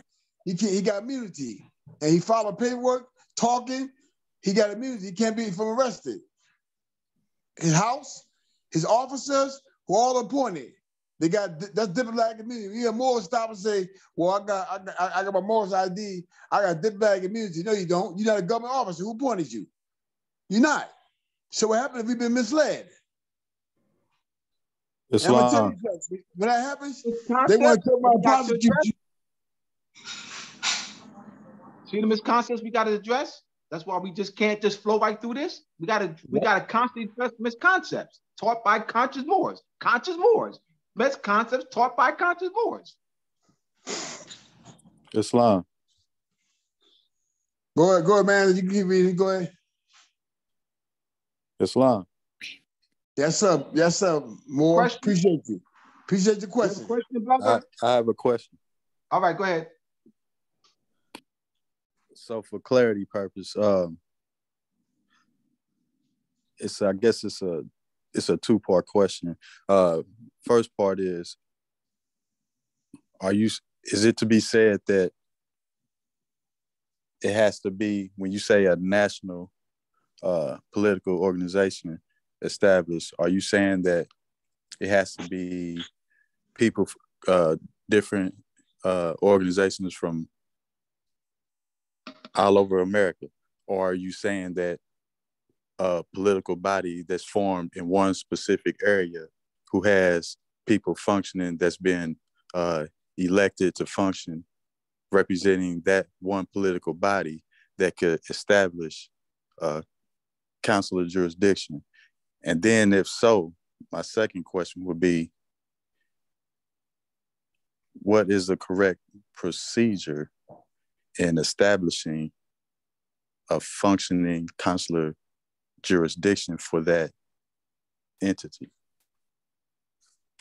Well, I went over that earlier. This time I'm going to have to go back over again and repeat myself. Let me say. Do that. First of all, everything starts from the house. In your house, the houses are Moors houses live in the same province and region in Morocco, the Moroccan Empire. So you got a lot of territory in the Moroccan Empire. The Europeans are occupying a political jurisdiction. So we have to do the same thing, create a political jurisdiction of self-determination among ourselves as a political community. Once we do that, we all come together and sign a treaty and ratify one national constitution. Under one national identity in Morocco, represent all Moors. So it will be, how you have a Moorish government, one Moorish government operating in a province, and another Moor get locked up and say, I'm a Moor, and he say, yeah, call a council, and they call you this Moorish government. He say, well, we'll see that count, we'll see him in the database. He's not registered with us as a Moor. You ain't even taking all the Moors. That's not a national government. That's not a national government. You're not protecting all Moors. The Moors are still subjugated. What happened is, when that happens, that's a form of a government monarchy. I mean, you create a monarchy on the benefit just that one political community as a monarchy, and I almost guarantee you, the representatives is not elected by that community. They're self-appointed. That's why they do a monarchy, so nobody can appoint, so they don't have to be elected. So when something go wrong, they can send out their hitmen to go out there and terrorize their own Moorish people and make them scared to say, we want the right to self-determine, help all of us. So what they do is that they create a fraud on their own people. They subjugate their own people through terrorism threats and terror. And now we are a bit worse in shape than we was under Europeans. So we have to understand this right here. How we got like this? We can't keep blaming Europeans. First of all, conquest started by the Moors. The Moors put the Europeans in conquest. Yes. The Moors put Moors in conquest. Moorish governments, kingdoms have put Moorish governments, tribal governments in conquest. The Moors took the Europeans and put them in conquest. You know the difference is, the Europeans, remember, they're learned in our institutions, our educational system, like Dr. Clark said. If you want to learn, go behind the Europeans. He's right, because they study our history. What they did was, they do the same thing that we did to our ancestors, did to their ancestors. So they will show what happened to them again. This their way of saying we control them. Abdullah said that the egg fell. If a chicken or mother have a fetus inside of her, if the fetus drop out the mother, there's no inheritance. Nobody to inherit the what?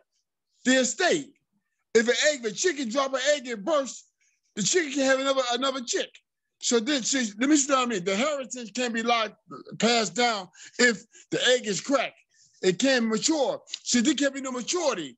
If a people is broken, and broken through an education system, and the mothers are broken, that means the maturity through education can be handed down to inherit anything.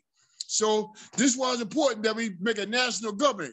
We come together as the houses, the communities, and form one national society, one community, one national constitution, and go ahead and let it represent or protect all the Moors, all ecclesiastical, spiritual, divinity, congregation, protect everything. When we strike, we're going to strike to protect everything. Nothing gonna be lost. Any more questions? Well said, Jim. I also wanted to point out that when we come together as a political body, we cannot get anywhere. Use your phone. Hold on, T. Use your phones or computers or your devices. It's done. Got this noise in the background. It's done. So, all right. And I think it's important that we come to know that we cannot register our political body under a foreign power and think that we're going to get somewhere, because you're dealing with sovereignty. So when Abdullah say, wake up, mother is in a hospital, that is, you know, our sovereign power. What is that? What was the title to that? The recovery of lost sovereignty. Recovery of lost Moorish sovereignty. Lost Moorish sovereignty, right? So we cannot recover sovereignty through a foreign entity. So I just wanted to point that out, because you're dealing with sovereignty, and that's, you know, that's the key, and we must understand sovereignty. You know, Moors out there don't, you know, we say sovereignty a lot, but nobody really, it seems that nobody gets the foundation of what sovereignty is. Nope. So I think that is, we must study sovereignty more. You know, it's not just like Abdullah said, hey, I'm a Moor, this is my land. In fact, that was one of my, questions on From TV we did. But yeah, so I just wanted to say that, point that out. So I yield. Peace. Yeah, I got a question. In the consular notification and access, in that manual, when you got the mandatory notification list, I guess it's a two-part question. The mandatory notification list, what makes a person on the mandatory notification list versus not being on it? And then the second question, like Algeria, Ghana, I think Nigeria, Ghana, and Jamaica, are all these people protected under the Moorish treaties, or are there Ghana treaties that with the language of Ghanaians in it, or Nigerian? Are there treaties with those terms in it, or would they be protected under the Moorish treaties? So that's a two-part question. Let me say something. First of all, they form a political community based on a subrogation. That means they were subrogated. They still not mature. They've been in a cultural genocide. So what happened is they form themselves as a political body in a de facto sense, meaning they don't have protection of the Moorish treaties because they're not claiming to be a Moorish government. But at least they claim it's self-determination. They have a right to self-determine whatever political mind state they're in. At least they understand they got a right to self-determine among themselves to make laws to protect themselves and their political jurisdiction. That's what they come. See, that's why they become a member with the UN. They filed the UN under self-determination rights. Now, the Moors, even though they're not unaware of the Moors' consequency, they still got a right to self-determine among themselves, whatever kind of condition of mind they're in. Can't take that right away from them. But they can't get the protection of the Moorish treaties because there's no Moorish identity there. There's no claim to that. On the consequency, on the birthright claim, there's none there. But what makes it strong for us is that we in our land. They in Moroccan territory, but they're claiming to be a people to self-determine among themselves in a subjugation manner in the mind. That means they're subjugated. That means they really don't know who they are. But still, they're conscious enough to know that they want to rule, self-determine among themselves as a political body and rule among themselves. Now, the Moors got a right to do the same thing. The only thing is that we in our land, and we got the ultimate power to rule on one national government. That means we become the constitution of the people, become a constitutional monarchy. The same power the emperor have, we taking that authority, we accepting that authority among ourselves.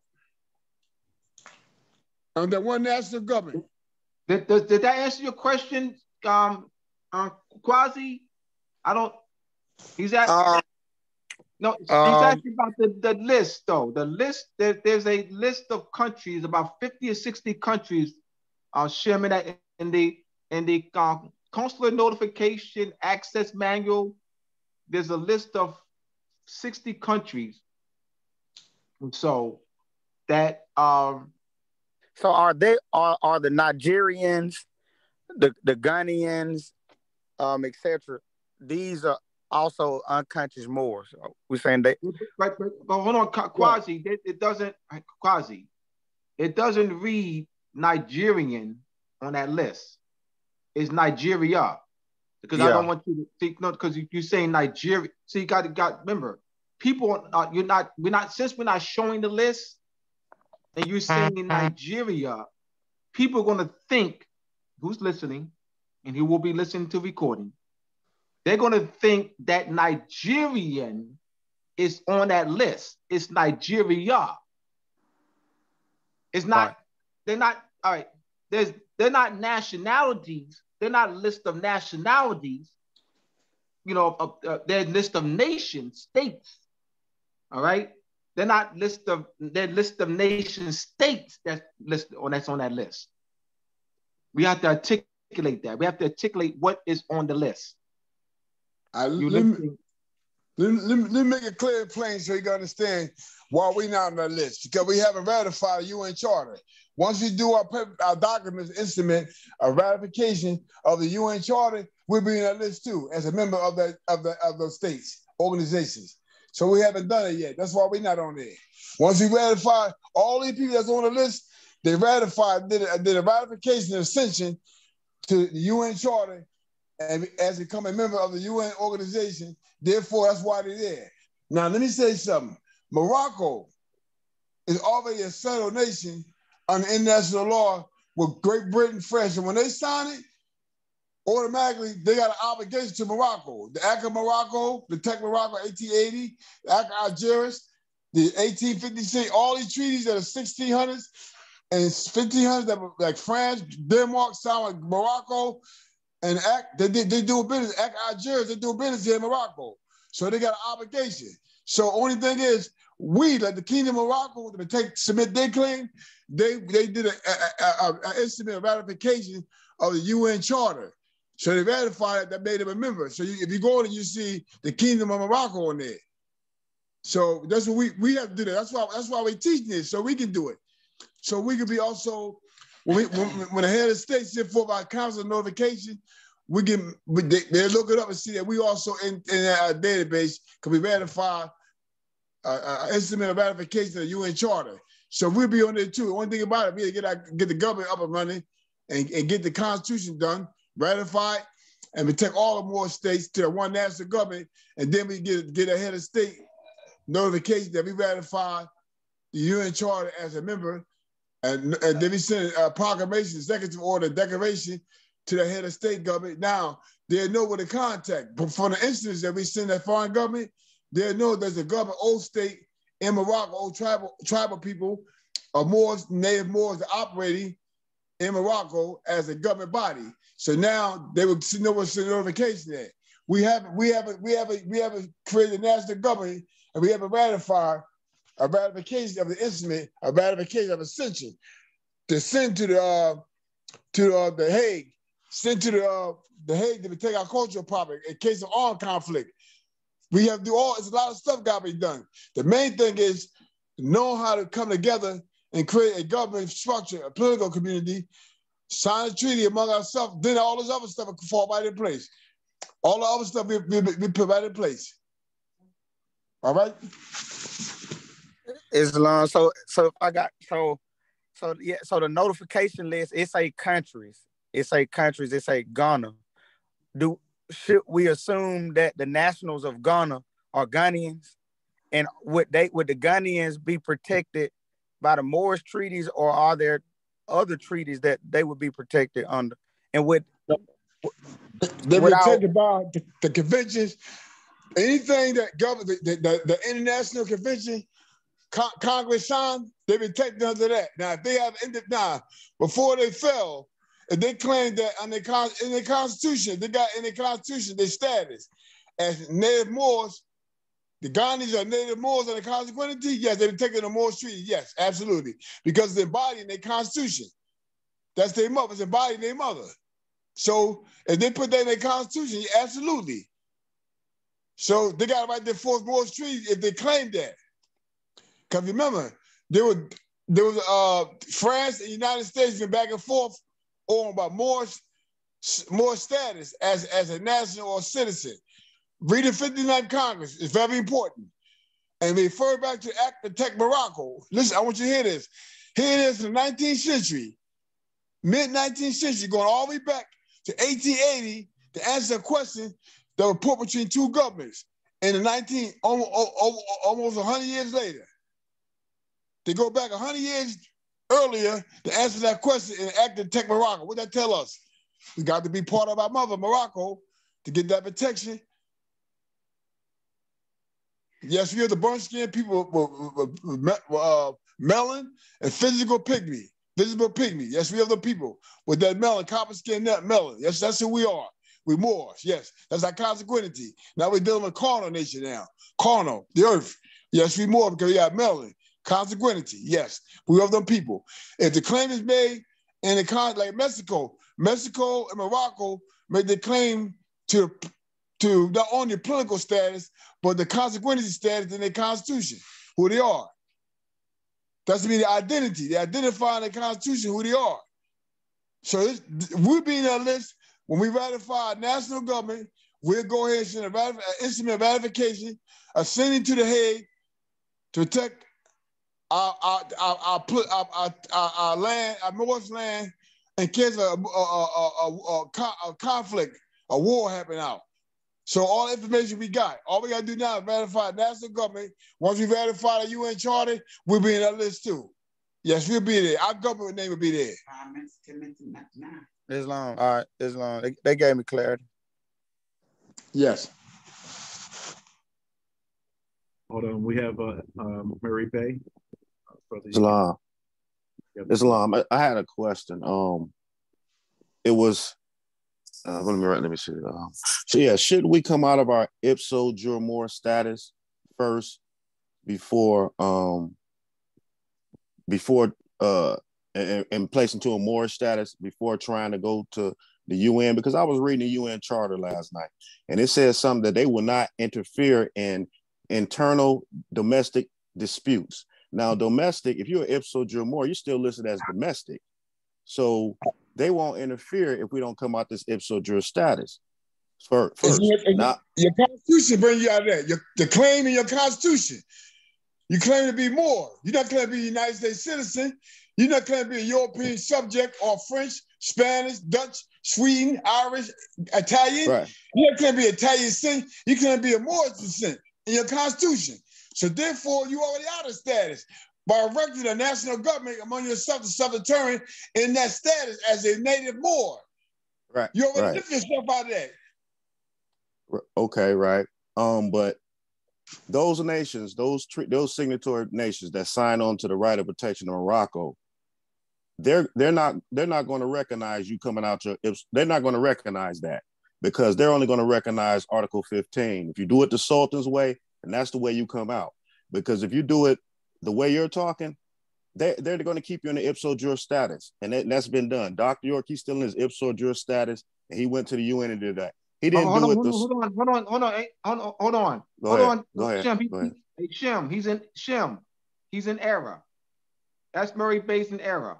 Explain. I'm explaining. He said Dr. York. All right. you're in error because you said Dr. York, right? We have not recovered our lost sovereignty because the way you presented S. Murray Bay, when you said Dr. York, he could have been Indian. No, it implies that there has been a recovery of lost Moorish sovereignty. There's been a recovery of lost Moorish sovereignty. And millions of Moors are conscious and voting and stuff like that. Because you mentioned Dr. York as a reference point, right? Yes. But there has not been a recovery of lost Moorish sovereignty. Right, okay. There hasn't. We have not reorganized as a national governing body. We have not ascended. No, but you mentioned Dr. York. That's an error because we have not recovered our lost Moorish sovereignty. Right, but what I'm saying is they won't allow you to recover that sovereignty unless you do it the Sultan's way. Hold on. That's Murray Bay. That's Murray Bay. That's Murray Bay. Hold on. I'm just going on facts. No. That's proof. What did Terrence say? We don't understand sovereignty. Terrence right. No, hear me out. Let me explain. Hear me out, brother. Hear me out. We don't understand sovereignty. Right? You said they won't let us. They won't let us. I come to your house. Hear me out, brother. Because once you say they won't let us, I come to your house. Right? And I'm in your house. You asked me for permission to use, you asked me for permission to go to your refrigerator. Abdullah, can I get a soda out of my refrigerator? No. You go to your wife and say, Abdullah won't let me go to my refrigerator and get a soda. Abdullah won't let me. That means you don't understand sovereignty. No, I understand. No, you don't, brother. I'm gonna make that claim. Brother, you said let me. It's a Shem, please give that Shem. What's that quote? Shem, what's that quote? No, that's Shem, give that quote. What is that quote? No, what is the quote? That's before. What is the quote in the United States Supreme Court relative to faulty logic? Give the quote in the United States Supreme Court relative to you know what I'm talking about. Go ahead. Let me explain something. When you say that our people don't have a right to self-determine or claim their inheritance, their inherent right to claim who they are, you say that it got. Now, let me say something. That's de facto. That means illegitimate. That means anyone that step a government power structure. Give the quote first, Todd. Jim, give the quote. That's called Commonwealth versus the multi-party tribe. With Supreme Court, with the Attorney General of the Commonwealth of Virginia say that they're not an Indian tribe because they are federally recognized. So Supreme Court said that's faulty logic. The right to determine the tribal status is inherent in the tribe itself. So it's inherent among us. Now, when you say Dr. York, first of all, Dr. York never at all reclaimed Moorish lost sovereignty. Dr. York claimed to be an Indian, a Moabi Indian of the Yamsi tribe of Indians. He filed with, yes he did. He filed behind the Empress with the Department of Indian Affairs to be a petition process to be acknowledged as an Indian tribe. Yes, he didn't say it was a Moor. I was part of that. I was wait. That's what I know. If the government says it's more, the United States can't tell you your inherent right. They don't have a right to that. You got to self-determine that among yourself. You got to file with the UN as a member. That's why I said, listen, and he did it wrong because you're not a United Nations national. You're a U.S. national. He was supposed to go through the U.S. and get the ipso jumor status lifted, not the United Nations. Well, let me explain. Let me explain. I'm about to give you Article 15 of the right of protection in Morocco. Okay, yes. that takes you immediately out of your ipso jumor status and place you in a Moor status with the State Department and the United Nations. Remember, you have to get the ipso jure status lifted from you from the U.S. because you're a U.S. national, not a United Nations national. You're a U.S. national. No, so you no, go. We're not. Listen, hold on. On paper, on document. No, we're not. We're Look, not, brother. Let's keep it organized, fellas. I'm just telling you how to come out of your ipso. I'm just telling you how to come out your ipso. Listen, okay, your ipso jure then. What are you? U.S. citizen? No. You made the claim. No, we don't know. No, you made the claim that we are, that all our people, we are U.S. nationals. There is no renunciation. And while we're in power, there was no renunciation of our citizenship of Morocco. I understand that, but on paper, but they have you. Listen. Brother, this is not just for you. This is not just for you. Right, it's for everyone. We gotta let the brother finish his thought, bro. You can't let that brother finish his thought, fellas. Let him finish. That's the only way we're gonna understand.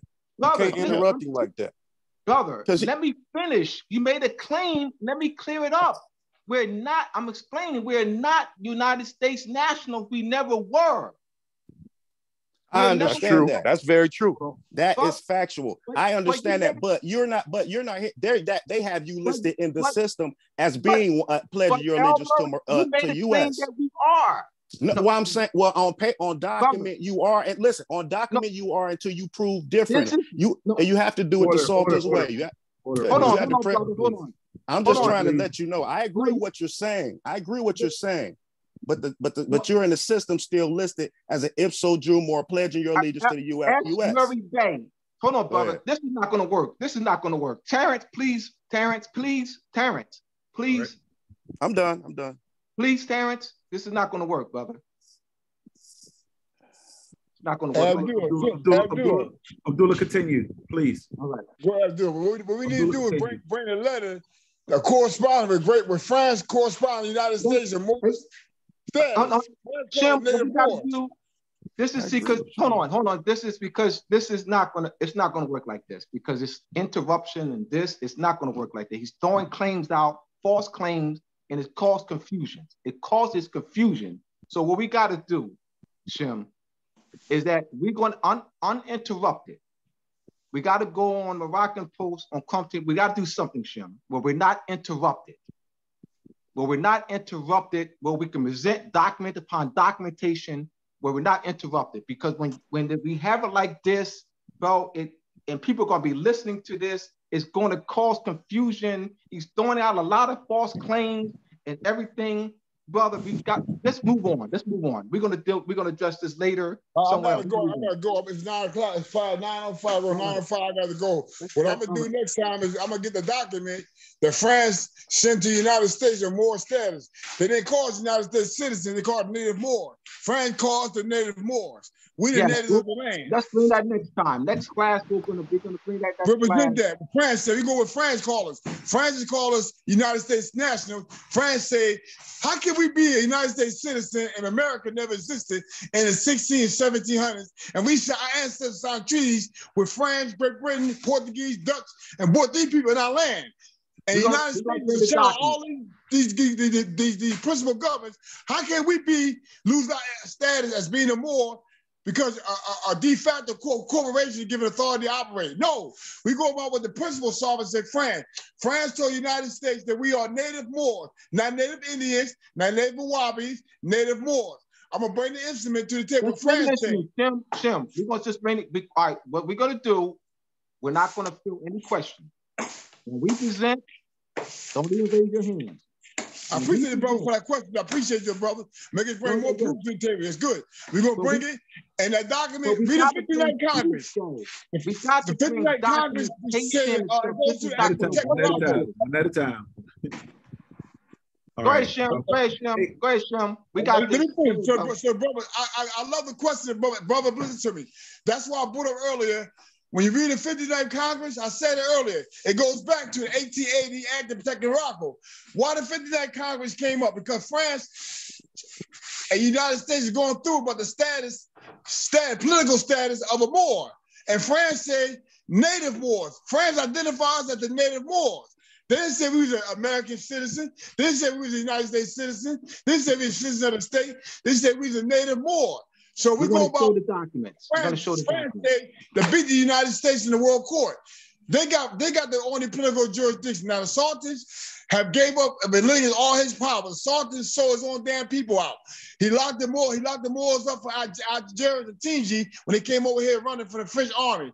Yeah, the Moors, the Moroccan government, Sultan succeeded his authority to the French Republic. So now we have to go ahead at the Kingdom of Morocco, which we have a treaty. I got a proclamation of independence from the French government, all these de facto government. We have to claim our own independence. That's the only way we're going to do it. We got to send a ratification instrument to the United Nations, ratifying to the Hague, ratifying the UN Charter. Once we do that, we understand it. As a sovereign monarchy of people, we the sovereign monarchy to the Constitution. Once you do that, all these other mishaps and misconceptions everybody else did will be out the way. We have to worry. No one ever sent a ratification instrument to ratify the UN Charter. We had never done that. Once we do that, we ratify all these conventions. Every time we do something, do a proclamation to the Hague. Because we got to protect our cultural heritage in case of an armed conflict. That's the reason why we're doing that.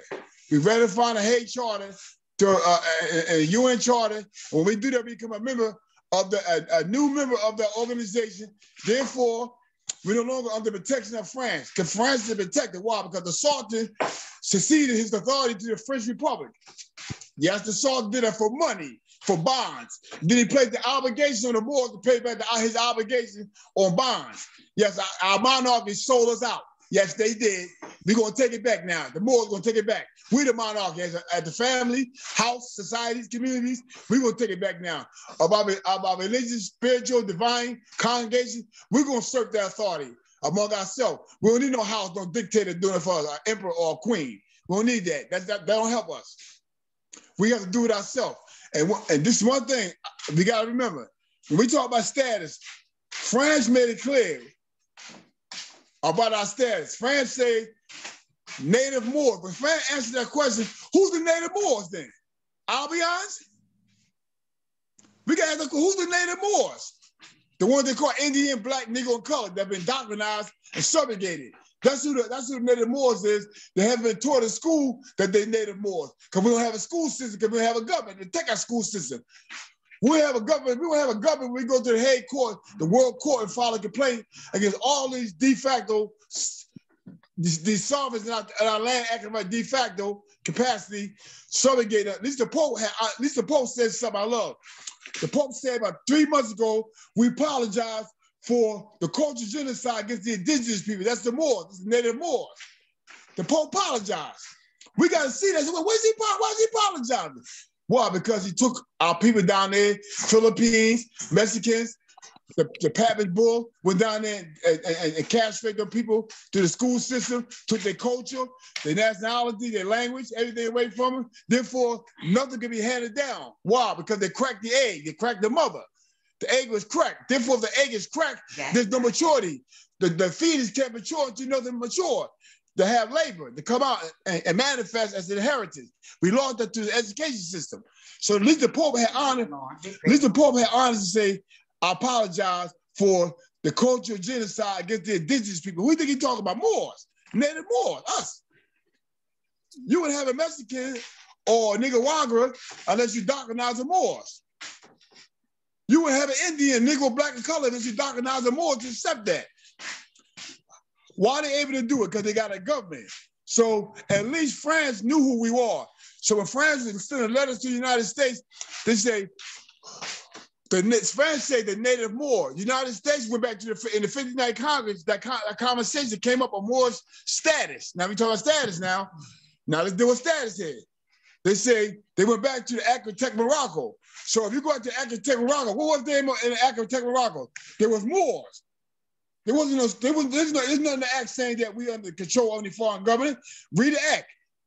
The act doesn't say we in the control that the foreign government is coming our status. So we got under come under we come under the ignorant lies in the school system and tell us who we are Negro, or we Indian, or we Black, Afro-American, Latino, colored, Puerto Rican. Once we come under that mindset, we claim our status to the world body as one national government. That's our protection. I got to go now. All right. All right. Thank you very much. Thank you. Right. Thank you. What's the brother name? Ask the question. What's the brother? Ask the question. What's his name? So let me go ahead, Shem. All right, Murray peace. Bay. That's Murray Bay. That's Murray Bay. Thank you for that question, Murray Bay. I appreciate that. Thanks, brother All Shem. right. All right. Peace. We got to present evidence, though. We got Peace. this. I'm going to say this. Then I'm going to give the floor to Sheen. Brother Sheen's going to have the floor. All right. We have to present evidence. And this back and forth stuff, man,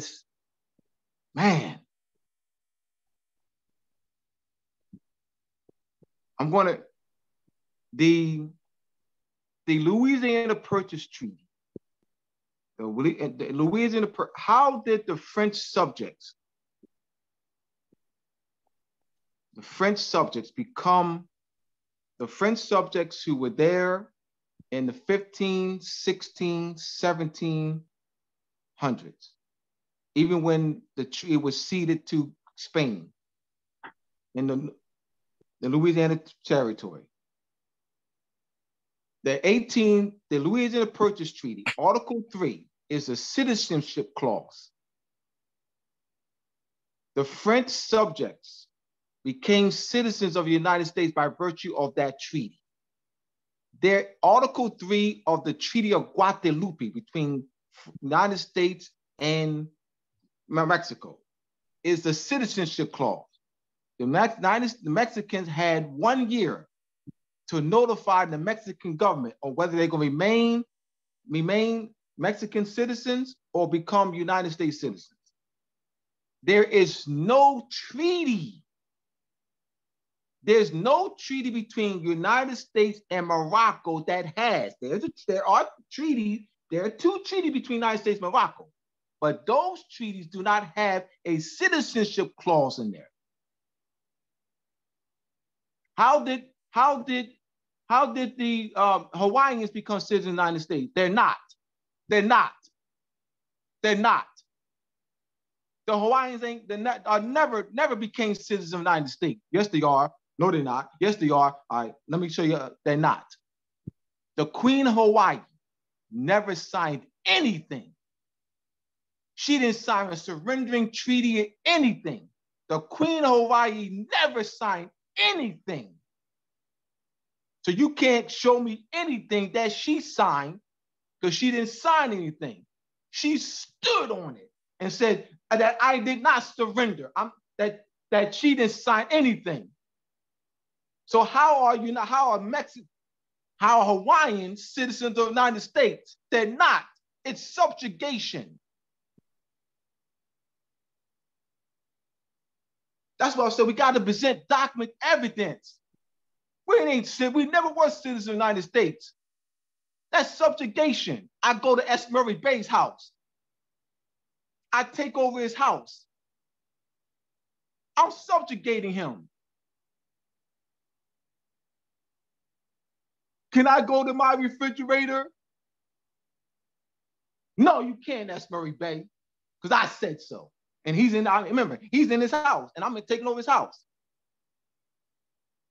That's subjugation. How are we citizens of the United States? That's subjugation. How are you gonna be a citizen under that's subjugation. We can't see, if we say that we are citizens of the United States, we letting them off the hook. We're letting them off the hook. Meaning you're not even arguing the issue of subjugation. There's nothing that the emperor signed. There's no treaty that the citizenship clause. We're being subjugated, just like the Hawaiians. They're being subjugated. They're not citizens of the United States. All right, Shen, you have the floor. Brother Sheehan did a presentation at his job on Friday. This is Brother Sheehan. All right. He did a presentation at his job Friday of last week. And the topic was discrimination. And he's going to discuss to us how he addressed that topic, discrimination. Go ahead, Sheehan. Peace, everybody. Can you hear me? Peace. Peace. Yes. Everybody hear me? Yep. Okay. Good evening, everybody. I'm gonna get right into it. It initially started with one of those videos that everybody watches, speaking about sexual harassment, discrimination, so on and so forth. And we've watched several before. And I bit my tongue, I think, at the last one. Before I started, me and a couple guys, we were throwing paper balls, and I was just clearing up certain concepts with some of the guys. And I was really, the colored language and everything. And I told the CEO I wasn't going to sit through another video where they were using colored language and then, oh, everybody said, oh, that's okay. Now some of your other issues like sexual harassment and various other topics that they used in the videos. It's a bunch of guys. So I wanted to hit it home with just from my own experiences and just knowing that that's not it. That's not it. That's not what that is. So I ran it by Abdullah, and he gave me the idea of, well, it's not discrimination. It's denationalization. Now, off the rip, I was already going to introduce some of the science and some of the different concepts as far as color of law. And how I initially started it was I went into the definitions, and I was given terminology. So I only had a certain amount of time designated, and I knew some of the other brothers that worked there. They're from other, you have several of them from either the Portuguese political zones or the Spanish political zones, meaning Honduras, Guatemala, El Salvador, so on and so forth. So, and bridging that gap and wanting to reach out. And so this was kind of a process. And the CEO actually asked me, well, don't just tell me what's wrong. Do you have a solution? And I said, yeah, sure. And so he's like, would you like to share some of the history? And we've had several talks from the time that I started contracting there. I already let him know through the rip, and we've talked about the history and so on and so forth. So he said, well, why don't you say a few words, share some of the culture and go into the language. He said, now don't do it. He said it begrudgingly. I won't say begrudgingly, but knowing I'm very vocal at work about my Moorish heritage and my pedigree and my lineage and my birthright and my bloodline. So he naturally said, just don't say anything illegal. And I had to reaffirm that that's not what we're about. We're about love and the truth. And I'm not going to apologize for wanting our birthright back, or putting ourselves in a position to thrive. So the restoration of lost Moorish sovereignty. And so, in talking about that, I came with Abdullah recommended the title, denationalization, or is it denationalization, or is that a diversionary argument? So I'm just giving verbatim. So one of the first things I did was I went into color of law and legal fiction. Color of law is the guise and semblance without the substance of a legal right made possible because the wrongdoer is clothed with the state of the authority of the state. And so I got that one. I pulled that one out of Black's Law editions, Black's Law 6th edition. And so then I went into legal fiction, which I got online and did this. Now, bear in mind, I wanted to give reference wanted to give more references and then kind of touch on that just because of our limited time in the mornings, because some of us have to get trailers ready and get our truck situated with tools. I do foundations, repair, and drainage. So in the mornings can be hectic, but we wanted to take the time Fridays of all days to address this topic. And so afterwards, this will be a reoccurring thing at the job. So I really wasn't expecting it, because we have Europeans and everything that work there too. So, but yeah, scimitar straight to the head, metaphorically speaking. But I gave reference because I know our time was limited, and I had to have a translator also. There are other Moors there that are bilingual. So what I did was the night before, or there were some the night before, but periodically throughout the week.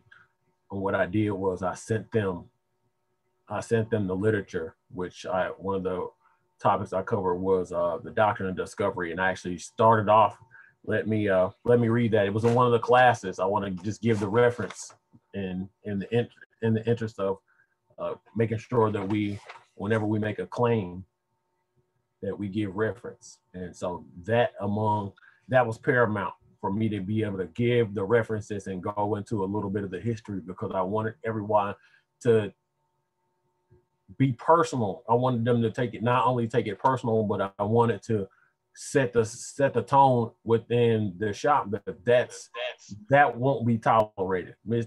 I know that there won't be, things won't change overnight. It didn't change with us as individuals and coming into knowledge of our Moorish consanguinity and our history and everything that entails. But I did want to I wanted everyone to take it personal. And not only that, I wanted them to, one of the things that I'll start with the Hague. We ended up on the last conversation as far as the last question that was asked with the Hague Convention.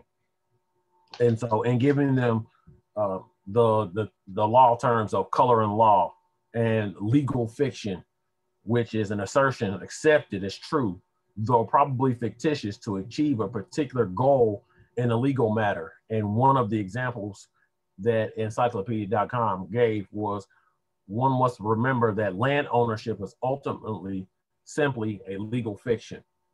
And so when dealing with contract, I went into it giving reference after reference after reference, and then diving into it so that we could establish the norm, even though it's not normal, it's in our reality, but this is our reality, and this is what it is. So I didn't feel the apprehension that some people feel that in front of a mixed group of people, because it is, like Brother Abdullah and I talked about, it is what it is. And so I don't apologize for feeling the way I do. I'm passionate about our people and our plight. And so I wanted to be able to not only give the Europeans their reference, I wanted to give the brothers from the different jurisdictions, I wanted to give them reference. So in the Hague Convention of 1907, 1919, in an early effort to describe crimes similar to genocide were committed during World War II. Among specific violations mentioned were prohibition of, this was in the Serb language, by the way, the destruction of archives, churches, monasteries, and law courts, and the closure of schools, political, social institutions, the culture, the language, national feelings, religion, and economic existence. And we can look and point to those and see that where's that and where is that on the behalf of our people. So I wanted to, that's one of the things that I pointed to and using reference. And I always carry this, the International Human Rights Supplementary. I always carry that with me. And that's one of the things I pointed to also was Article 15, Section 1. Everyone has a right to a nationality and not to be arbitrarily deprived of a nationality. I'm getting a little ahead of myself. So one of the things, okay, let me slow down for a second, because I want to kind of give it to you in how I led up to it. Doctrine of Discovery. I don't know if someone can pull it up, but there's one of the excerpts that I read again after A Legal Fiction, The Color of Law. I went to the Doctrine of Discovery so that people could make the, again, to give that reference and make the connection that this is not just some historical flaw. This is planning and policy that allows us to be even at each other's throats, back and forth, because some of the guys argue about different soccer teams or football to them, different soccer teams and whose country has the best cooking and who has just different aspects of the same culture. And so I wanted to put that to rest. And so by talking about the Doctrine of Discovery, and I wanted to set this, that was one of the things that I used to set the stage. On YouTube, years back, I came across it, and I thought it would be a fun, interactive activity to get, again, to stimulate that critical thinking. And you name the nation state, and then you name that political, what would it be, Abdullah? Political nationality of the people. So German. Yeah, Germany. You're talking about the Cuban and your political statuses. Yeah, the different political statuses that come along with the different nation states. Yeah, they're called nationalities, but in truth, in epistemology and truth, they're not. Right. And so, and one of the things, and so I was naming off Poland, and everyone was shouting out the different, everybody was shouting out the different political nationalities. So they would be political nationalities, they're just not cultural. I'm talking about Mexico, Mexican, El Salvadorian, Cuban, right? Nicaraguan, Okay. Dominican. I'm talking more about them. Okay. Go ahead.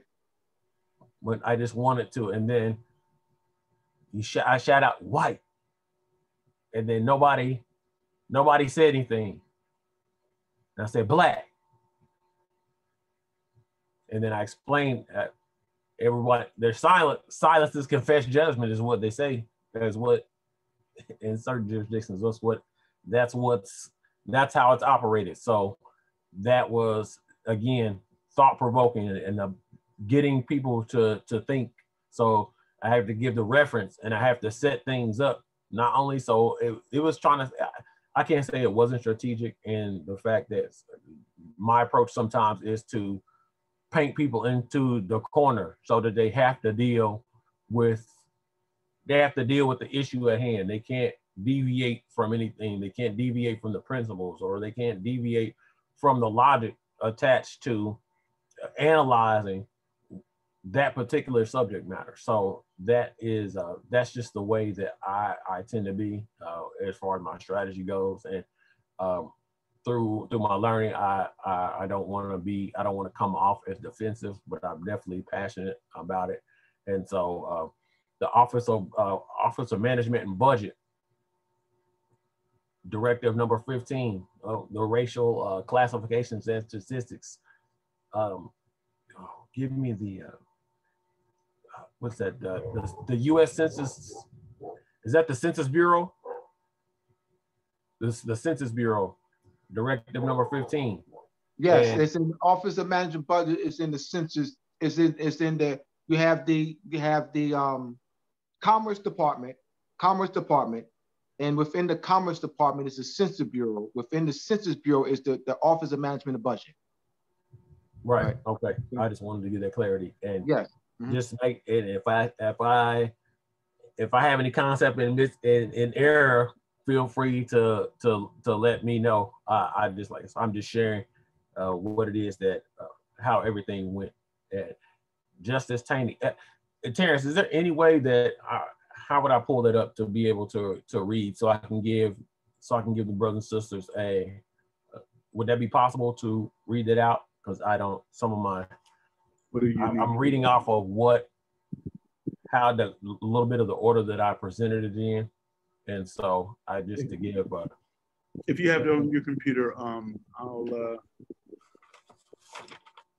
see here. That's what I'll do for you. I'll make you a co-host and you'll be able to share your screen. Right.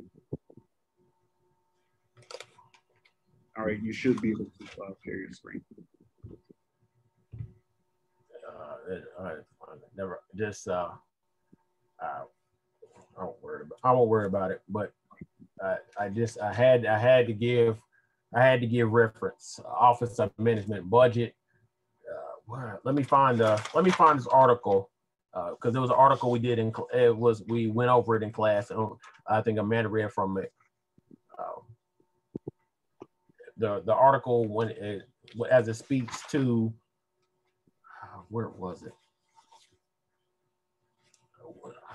I want to say it was the doctrine of discovery, but there was something that there was a first excerpt in it, and like I said, that was just to make sure that everyone knew that this is not doctrine of discovery. I beg your pardon. One doctrine of discovery. Yes. Well, who was I'm trying to think of the author of that particular article. The Doctrine of Discovery is an article about the Doctrine of Discovery. Robert Miller. He's talking about Robert Miller. I know he's right. Robert J. Miller. Robert Miller. I don't think that was. I didn't read that was in the when I was on the Minister of Education, Minister of Information, when I did Columbus Day on the day after Columbus Day. The day after Columbus Day, I did the presentation on the Minister of Information platform. Right, that's what you're talking about. Yeah, Robert Miller, Robert J. Miller, dealing with the Doctrine of Discovery. Right, so that was very powerful and instrumental in just establishing. Again, that's what I wanted I wanted everyone to be personally responsible, and according to the Hague, according to that same convention, that was a human. It's not discrimination. That was the purpose of my whole claim, was to make sure that people took it seriously, and it wasn't just some video where people are yawning and, oh, come on, and I'm ready to go to work. This was something to make people think about their actions and their words and everything that goes into and the ramifications of just loosely speaking, or and how it's not discrimination, it's mass denationalization. That's what it is. The Hague deemed that a war crime. That's an international human rights violation. Abdullah, one of the classes you were addressing, it's not the color of how the color of the skin, the color of our skin was a misconcept perpetrated by Dr. Martin Luther King, and that was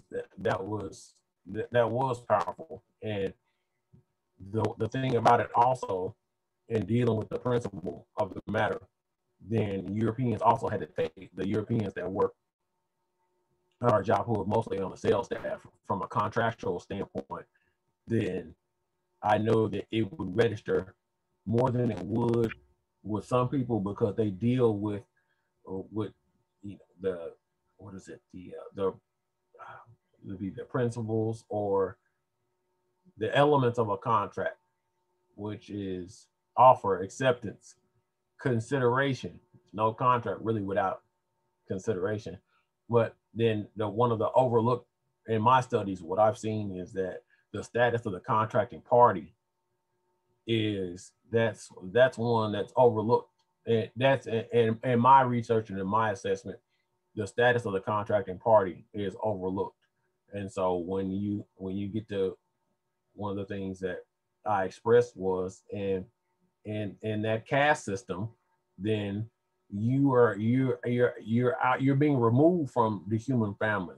And that's why I will call them Europeans, However, you'll never hear me call them white. And so whenever some of the other brothers also from the different, the Spanish political zones or the Portuguese political zones, they will refer to them as gringo, which means white boy. And that's not, I explained to them the best way that I can, that that's not it. So I'm also kind of beat myself over the head trying to learn Spanish so that we can build those bridges and those gaps. Because one of the things that I recognize also is that there's no argument to the fact that we're Moorish, to even the brothers and sisters in the different political zones on Moorish soil. That Moreno, hey, you know, they already know. Now they still have, you still have to set the record straight. And a couple people have pulled on my tassel, and I had to snatch them. But that some of that comes along with the fact that us being against each other, and that's the adversarial position that we take against each other based on the fact that we don't know who we are. And I do see that at work. And one of the other Moors asked me, why do our people hate each other so much? Because we don't know who we are. And so it's easier to beat up on each other than to beat up on the pilgrim, because nobody's I see they shuck and jive and do certain things in front of, they might shuck and jive and do certain things in front of the European, but then when it comes to their brother, then there's a lot of there's some mistreatment going on, and a lot of that is a result of doctrine of discovery, inter caetera divina. And so when I went into my presentation, which was mostly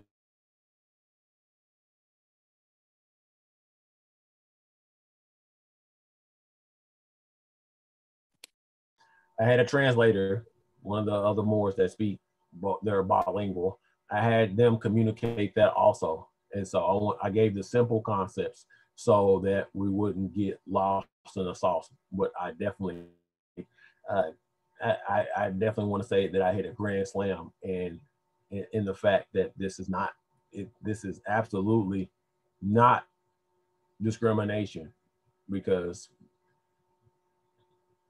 people classified as Moors classified as Negro, Black, colored, etc., Puerto Rican, Dominican, those are not even white. That's not the nationality of a people. And one of the challenges that I issued was, again, to find me the treaty or find me the ambassador of the white nation signed a treaty with Sweden or Great Britain or France or the Netherlands. I challenge you to find a treaty or find the diplomatic relations with the Black nation or the African American nation, with Portugal or Spain or the Dutch or the Dutch Republic now. I challenge, the point was to challenge people to find that. Looking at the Office of Management and Budget, one of the things I hid at home, I had to hit at home. It says in the first paragraph that these classifications are not based on anything scientific or anthropological in nature. Okay, then we looked up science and anthropology. For the ones who don't know, we don't want to assume, I didn't want to assume anything. And so if you're not dealing with science or anthropology, then you're not dealing with human beings. That's not discrimination, that's denationalization. And so pointing to the United States, its own literature, their own department, pointing to their own departments, then there was no way in hell, excuse my language, there was no way in hell that you were going to be able to refute that. Which that was secondary, but I would say more so I wanted people to, by reading the Hague Convention of 1907, reading an excerpt out of that, and this goes way past a slap on the wrist. This has been even discrimination, even if that were the case. it's been watered down so much, and it's been talked about with no real recourse, that it's just another video for people. And I didn't want it to be another video. I wanted it to really hit at home and for people to be accountable for what it is they do and whatever they say, because there are grave consequences, even to yourself, by continuing to perpetuate the caste system. With not knowing, then what you don't know will hurt you.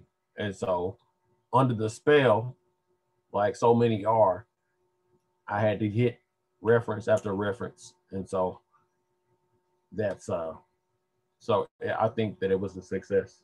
And I think every Friday, I want them to record it next time. That's one thing I did ask CL, could we record it? Because from what we talked about, he wants to introduce certain segments into the triennial. So when new hires come on, they're able to watch videos and give instructional videos, just like we have instructional videos on how to, from point A to from point B, on how to dig a drainage ditch, and how to lay the pipe, and how to lay the PVC pipe or whatever material that it is we're using to get the effect that we want. And speaking of which, if you wanted to put in a drain, like say off a downspout, then for every foot, you want 1/8 of an inch fall, and then you put your catch basin with the gravel at the end of it, and that's how you are able to install a drainage system, like say at your house, to get move water away. So we have videos that take you to step-by-step process to help train people. And so, and wanted to take it more seriously, he came to me, and so I guess we're going to do this. It's going to be every Friday thing, which gives me a chance to introduce some more references and delve in a little bit more into the history. So I was really, I was thankful for the opportunity to provide some solution, and like you said, not just be talking about it, but to do it. And so in the energy of government structure and reversion to more sovereignty and post-millennium, I wanted to take that opportunity to share and try to clean up some concepts wherever I could, and leave the open door for different brothers and sisters, and even the Albions, to ask questions that they might have to help clear up any misconceptions, because that was one of my points too. They're in the same boat. Why not? It's still denationalization on their part, because they're Irish and Dutch and French and English and so on, and Portuguese, so on and so forth. They just happen to be within the jurisdiction that they're benefiting from it. And one guy asked me, one of the salesmen afterward, what does this have to do with discrimination? That you missed the whole point. And injustice for one is an injustice for all, right? And so with that principle, you're left either injustice for one is injustice for all. And he couldn't do anything but not agree with that, which I don't care if he agrees, but the principle still stands. So then one of the Albions actually asked me, he actually works on my crew. He asked me later on that day, well, if you guys are Moors, then what am I? And he's a little bit younger, and it still speaks to the fact that they don't know who they are either. They don't know who they are either. They just happen to be benefiting from it, and with the way within the British Dominion, which includes the United States and all their instrumentalities, agencies, agents, so on and so forth. For the most part, in my experience, Europeans do know who they are. You go to different functions, go to different parties, you go to the house, oh yeah, my German grandma, so on. They can tell you 3, 4, 5, 6 generations back. But then when it comes to the pub, that's more so in private, but on the public platform, we're white Americans, So yeah, they know to a certain degree, but then when you present information, one of the sisters in the class asked one day was, how do you talk to Europeans about the history and the function, and they don't, and without making them upset? Well, I mean, you can't be worried about whether they're gonna be upset. Are you really gonna feel? I don't feel bad about wanting to recover lost Moorish sovereignty. I don't feel bad about wanting to reclaim our resources and our identity. And I don't feel bad. Our lives are on the line every minute of every day, every second, 7 days a week, 52 weeks out of the year, 365 days a year. It goes on and on and on. And so, yes, I'm very passionate about this. And I have to thank him for, he kind of gave me that side. I'm like, oh, don't say nothing, say nothing crazy. But I don't think anything I've said has been crazy. But I don't say anything crazy. That's code word. I'll leave it up to you to decide whatever you think he meant by that. But he's still willing to give me opportunity to expand on the topic, and so I'm thankful for that.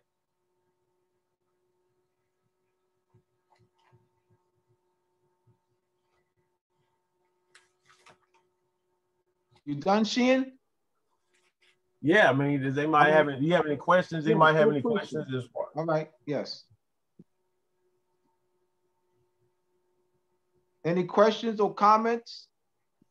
I just think that it's great that you're bringing this other information to your work environment, and then it will just be able to, those people then can go start doing their own research and then start teaching it to people that they know. And I think that it's great that your boss has allowed you that opportunity to be able to present this information, because it is important. And so, and it's, I think it kind of counters everything else that you would be learning in those classes in a sense, and it just gives it a lot more meaning and makes it a lot more valuable, in my opinion. So thank you.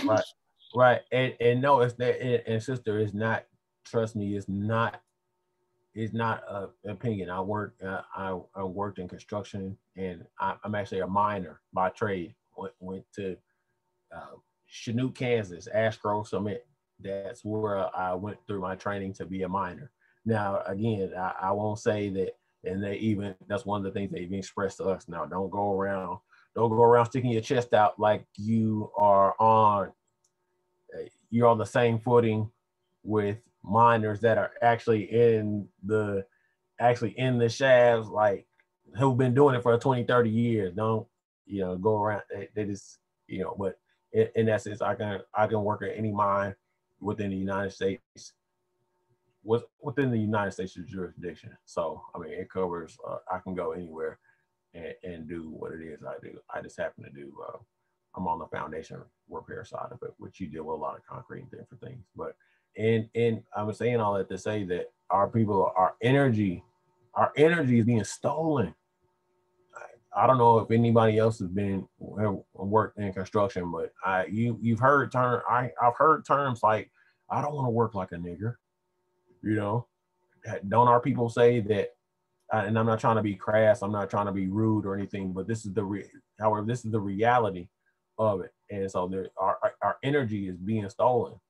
There was a concrete guy, to give you an example. Well, he knows his value, and he was standing on his worth, and he was talking about some of the things he had grievances about the way the operations were being run. And one of the owners told him, well, it doesn't matter to me. And basically, that, in a nutshell, he told him it didn't matter to him because he could go get Pablo to do it for less, and Pablo won't complain. So that in itself, to me, that stood out. Now, this will be considered hearsay, but the man didn't have any reason to lie to me, because there are other Moors from different jurisdictions that are being taken advantage of. The energy is being stolen, they off the books and what have you, and they work them like a dog, and then if it don't work out, they'll go get someone else, and it's mostly us. But it's a lot of Moors, there are a lot of Spanish speaking Moors there that don't speak English at all, and they're just you mean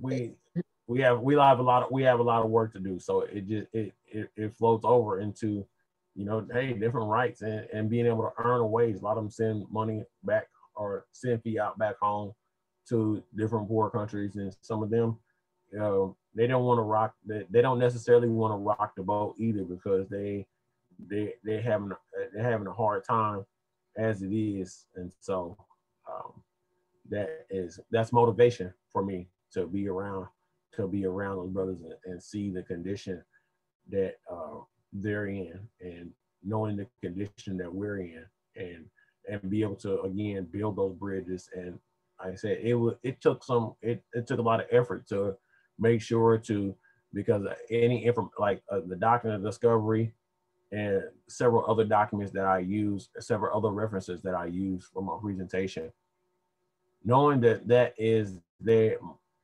two Moors that are bilingual, they both from the Spanish political zone, Mexico. And so I wanted them, and even within the different Spanish jurisdictions, the Spanish in Mexico is different from the Spanish at Guatemala or El Salvador. And so knowing that it took some time to be able to come, so I copied and pasted the references and the links, and then put them into Google Translate into Spanish, and then sent them to the two Moors that helped me to then translate into the other Moors from the foreign jurisdiction. So it was a process, but it was definitely well worth it.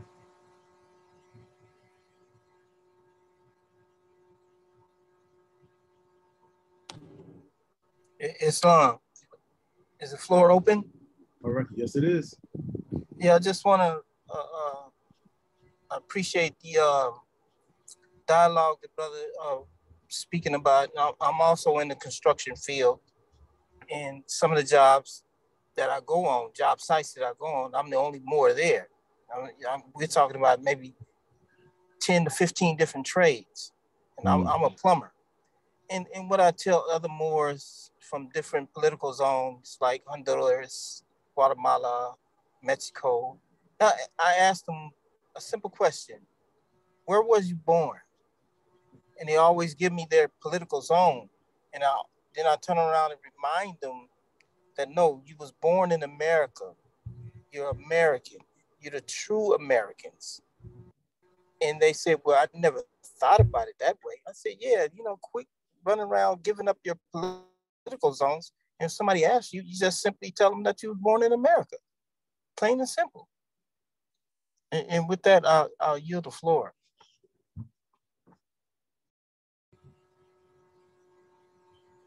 Right, because so many of them are shook too. It's a different kind of indoctrination. It's still all the same.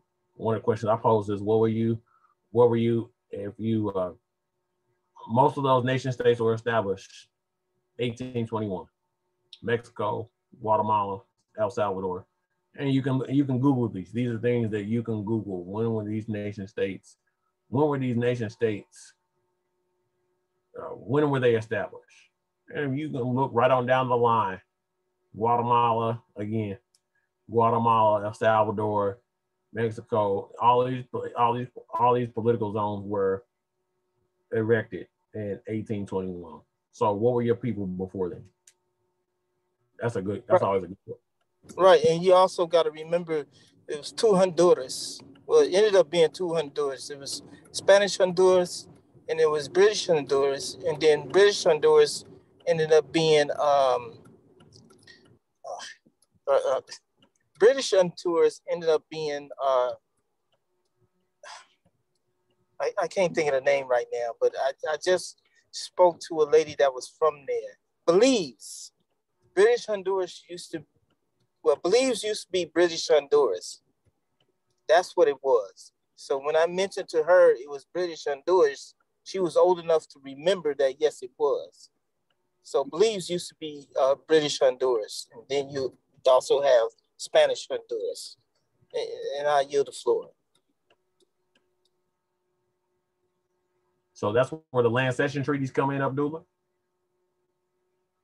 That's what it sounds like. Yes, yes, yeah, because you're talking about the British exercising British territorial sovereignty being exercised on that part of Moorish soil, and you have Spanish territory sovereignty being exercised.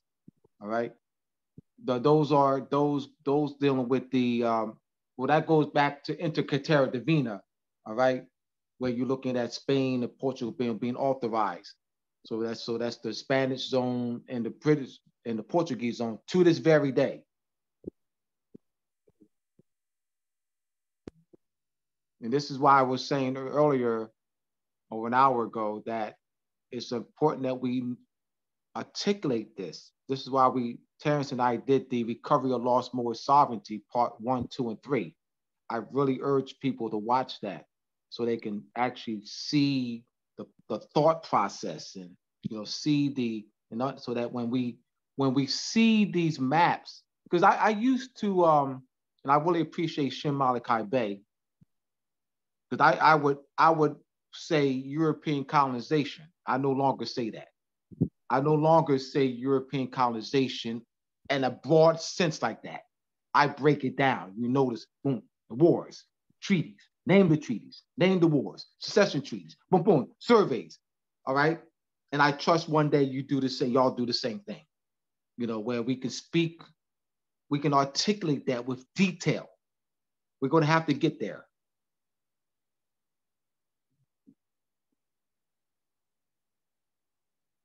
All right, so we got 5 minutes left, so we're gonna make our announcements.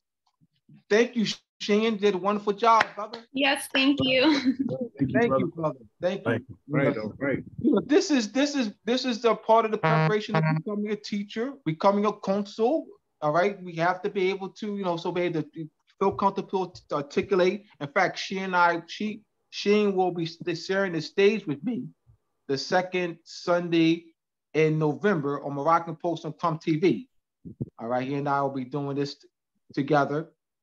And I'm open to working with anyone else in the future, all right, and assisting you, all right, and helping to developing you, all right. So this is, and I talk to a lot of you. As I said to Shem, I said, Shem, they're on it. They're on it, Shem. They're on it, Shem, because I talk to y'all. I talk to y'all one-on-one. I talk to quite a few of y'all one-on-one. I'm constantly emailing y'all, texting y'all. So, yes, so I didn't want him to be too hard on y'all. Because he can, you know what I mean? Yeah, so we will be, we have the Moroccan Post on Crumb TV the second Sunday in November. She and I will be presenting. Then we have a guest speaker. We have two returning guests on the Moroccan Post on Crumb TV. The fourth Sunday in November, which is November 27th, Brother Elam and Brother Cheyenne. They're going to give me a topic, when they maybe do part 2. So they will be back for the second time. We will be back here on this platform. What date is that, Terrence? That's 2 weeks from the day. The day is the 26th. November, what, Terrence? We'll be back on this platform. I was on another part of the calendar here. So we have two more classes on this Zoom platform in November. And you know that we'll be going just the fourth Wednesday will be just on this platform, and starting in December, and Shem and I will be in New York. We'll be in Brooklyn. What date is that? We have the 9th and the 23rd. And then we have the 9th and the 23rd. The 9th and the 23rd, and we'll continue with the Moorish Treaty Protection and Consular Relations. And we already got the topics laid out for that, Terrence, right? Are we pretty much done with consular notification, right?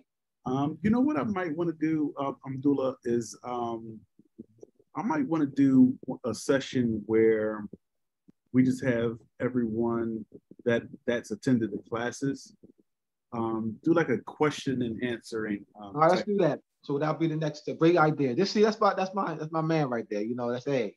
So I need that. So let's so we'll do that the next time, Terrence.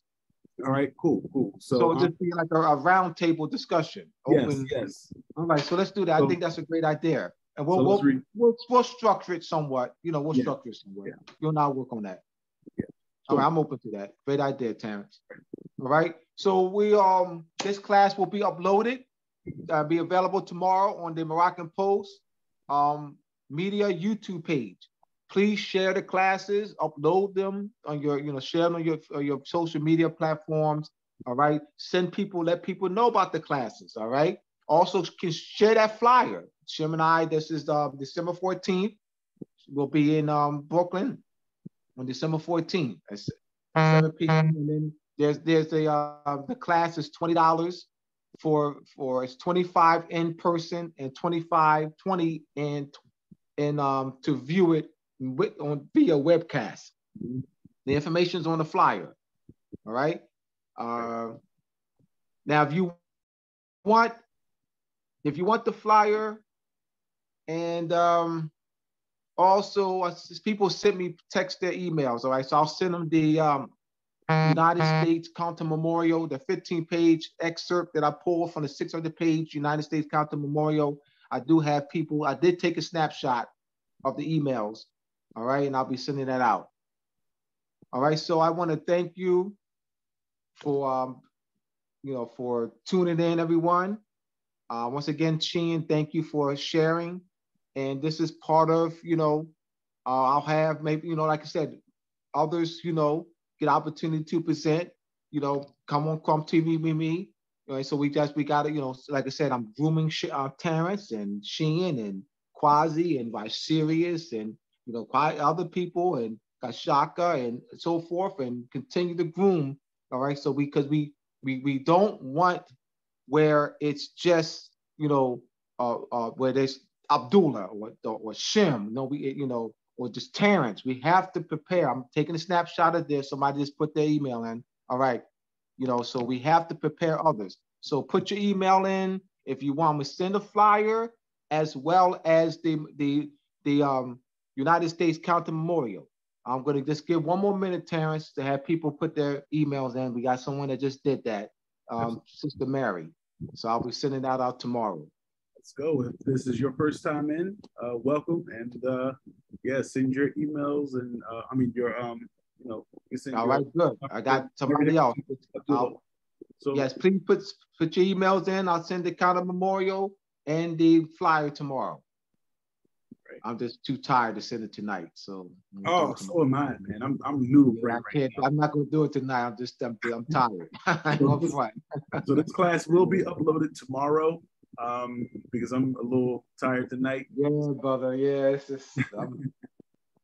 but this is for the people, man. Hey, this is what it takes, man. Yes. Anybody else want to put their email in? All right, we got one more minute. Just give you one more minute, and then we'll. All right, thank you. Thank you. Great. That's what needed knowledge. Great, thank you. Brothers, each one teach one. Each one teach one. Right. That's my man, Vicerious. You know what I mean? Vicerious is starting a study group. See, Vicerious is starting a study group. I connected him with one of my contacts in Las Vegas, and also my contact. He's also connected with DuPont, who's on this platform now, and also in Vernon, and then also we have Kawaza. So those are the things that we're doing is Kawaza and Vernon. Kawaza's in Oakland, Vernon is in Los Angeles, as well as DuPont. My series is in Phoenix. My contact is other contact is in Las Vegas. So we just connecting them. All right. So and anyone else? All right. All right. 30 more seconds. All right. We got another before I I can stop the recording, but you can type in. All right, you can stop the recording. All right, Terrence, stop the recording. But y'all can still go. All right, yeah, please still put in your emails and I'll send them out. I'm just taking snapshots of it. Peace, everyone. All right, peace, everyone. Right. Moroccan Post Media YouTube page. Right. Thank you, Abdullah. You're welcome. Peace. Islam, peace, y'all. Peace. Thank you.